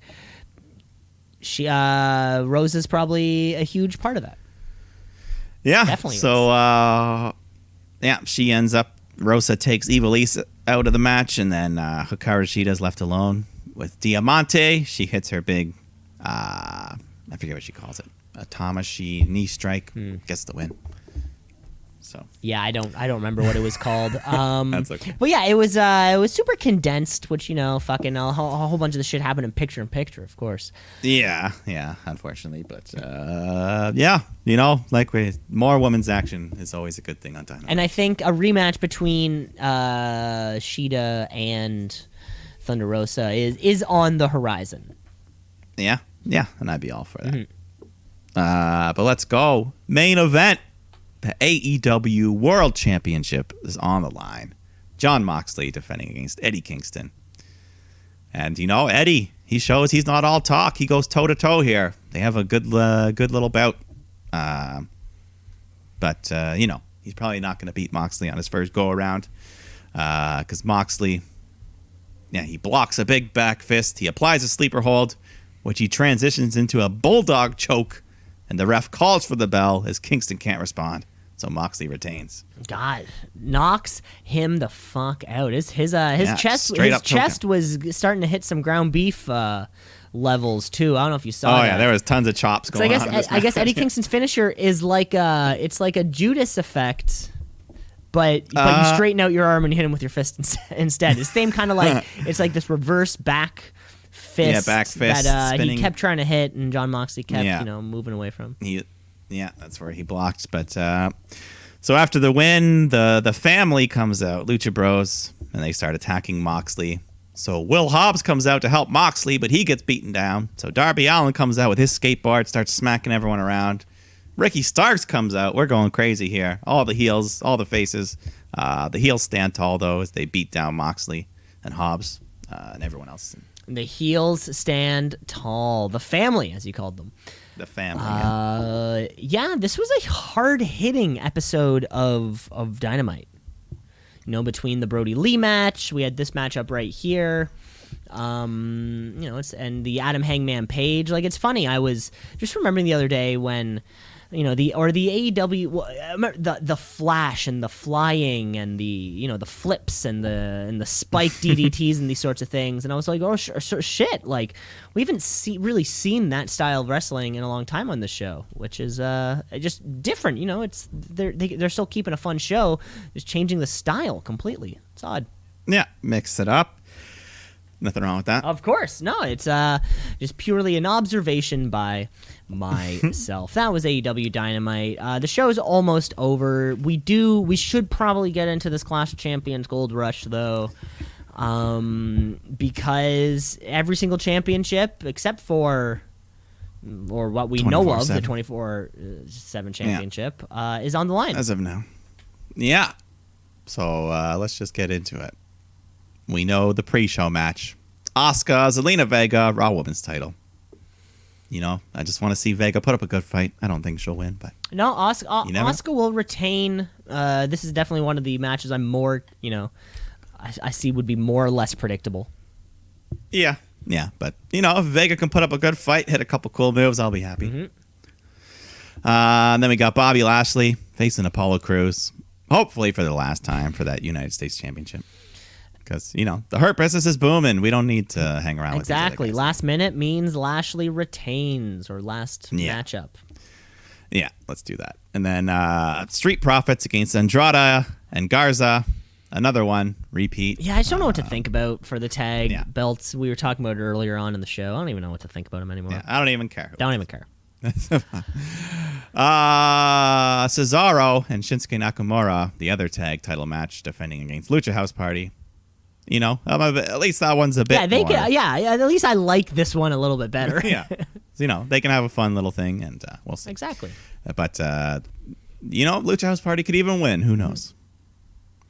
Then we got another tag title match. Nia Jax, Shayna Baszler against Ruby Riott and Liv Morgan. God, what is this? Dynamite? You know, I'd say give it to Liv and Ruby. Let them win these titles here. Yeah, why not? It sort of seemed like the Shayna Nia thing was put together as, you know, a transition champion. They've been at the helm for a few weeks now, if not a month. The Riot Squad are an actual team. They're a team. They've been you know, getting a little push the last month or so, and it'd be nice to see them win their first ever championships, I guess. It would be. Then more women's action. We got Bayley defending against Nikki Cross here. You know, there's wild cards. Sasha Banks could appear. Alexa Bliss could appear. Who knows? Mm-hmm. Or we could just get a match. But either way, I don't think Bayley's losing. No, I mean, if our payoff is Sasha Bayley for this belt, this is, you know, we're holding on to that. Yeah, we're holding on to that. But we talked about it earlier. The match potential to steal the show, steal the whole weekend. Jeff Hardy versus AJ Styles versus Sami Zayn. Triple threat Intercontinental title ladder match. That's going to be a banger. For the undisputed Intercontinental Championship. Yeah, you're right. This is the one. This has Steal the Show written all over it. Sami Zayn and AJ Styles, I feel, or Sami Zayn's a guy who he needs to work. You know, he needs to work with somebody on his level, and AJ Styles is on everybody's level. Or no, AJ Styles. What am I trying to say? No, not many. Whatever I'm trying to say. Sami Zayn, AJ Styles, they're both fantastic. Jeff Hardy fits right in there. This could go either of the three ways, and I'm gonna love it. They've been, you know, the Intercontinental title has been doing well the last few months. Of course. Well, SmackDown is doing well. SmackDown in general, it's been pretty well booked. Yes. Other than the tag titles, like we said, but. Yeah. This is another one. I don't even care who wins. I just want to have a good old match, and it's gonna be a lot of fun. Don't care who wins, and it's nice to have a stip to one of these things. I'm pretty sure, you know, of course, we have a few stips on this. A few stips. Let's get into the other big stip match, because we got Drew McIntyre defending his WWE Championship against Randy Orton in an ambulance match. So you must throw your opponent into the back of the ambulance and properly shut the door, so the ambulance can leave to a local medical facility. No, not the hospital. This is the one. Yeah, this is another either way for me.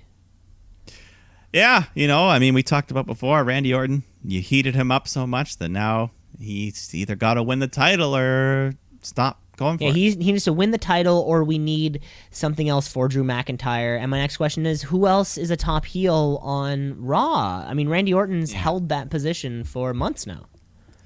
Yeah. But, you know, the ambulance match is just, it can be a lot of fun, but the finish always feels slightly just anticlimactic, I guess. Because they have to, like, you know, drag them over to, throw them in. There's no big 1, 2, 3 thing. Yeah, it's kind of like that casket match vibe of, like, all you got to do is just put them in the casket. Yeah, but, you know, we'll see. We'll see how good it can still be a good match. But let's go. I'm assuming this will probably be the main event. Roman Reigns defending that Universal title against Jey Uso. We got Paul Heyman in the corner. Who knows if Jimmy and Naomi will show up. But, yeah, let's just get a good, fun match. Roman kills his cousin. Roman Reigns killing his cousin. Yeah, we said it earlier. You know, as long as it's not that squash, that 10-minute squash or whatever. Yeah. Let Jey Uso, he's got to hit that splash at least once. It makes you think, Yes, exactly. Like when Dominic and Rey Mysterio almost had Brock Lesnar. Oh, baby, that was so close. And other than that, I did hear a rumor that Roman Reigns may be getting a new theme song and kind of, you know, logo display. You know, kind of like a presentation. Yes, I think I heard Roman commented on himself saying that's something that they're gonna work when the time's right. It's gonna happen, but probably sooner than later. Yeah, probably. And I think he also said he's going to wrestle shirtless this weekend. Oh, finally. Well, I want to see. He's probably popping now. I was going to say, I saw a picture. He's got his whole half of his back is tatted up now. Oh, shit. Oh, my God. Cool. Now he's. It's like his arm thing just extended, more of that like tribal stuff. Now, at least I will be able to tell the difference between the Uso and Reigns in the ring. So that's fine. But I'm just really worried that Jimmy is going to get in there and then it's just, I don't know who's who anymore. Yeah. But Roman, you're going over. You're holding on to this motherfucker for a while. Yeah, I'd say till the next year, 2021. Mm-hmm. It'll lead us into the promised land, and that was the Clash of Champions preview. I'm really looking forward to it. Yeah, overall, all these matches look pretty good on paper. Yeah, let's see what they can do. Yeah. Well, as we wrap up the show here, Mike, a long one. God, this fucking turned into a long show. Well, that's fun. Time just flies when you're having fun with your buddy. Let's close off the show the only way that we know how, which is with the Wrestler of the Week. With the Wrestler of the Week, of the Week. The Wrestler of the Week, of the Week, of the Week. The Wrestler of the Week, of the Week, of the Week. The Wrestler of the Week, of the Week, of the Week. The Wrestler of the Week. Mike, I'm going to take the charge on this one. I think I've called him everyone's favorite person 3 times already this show.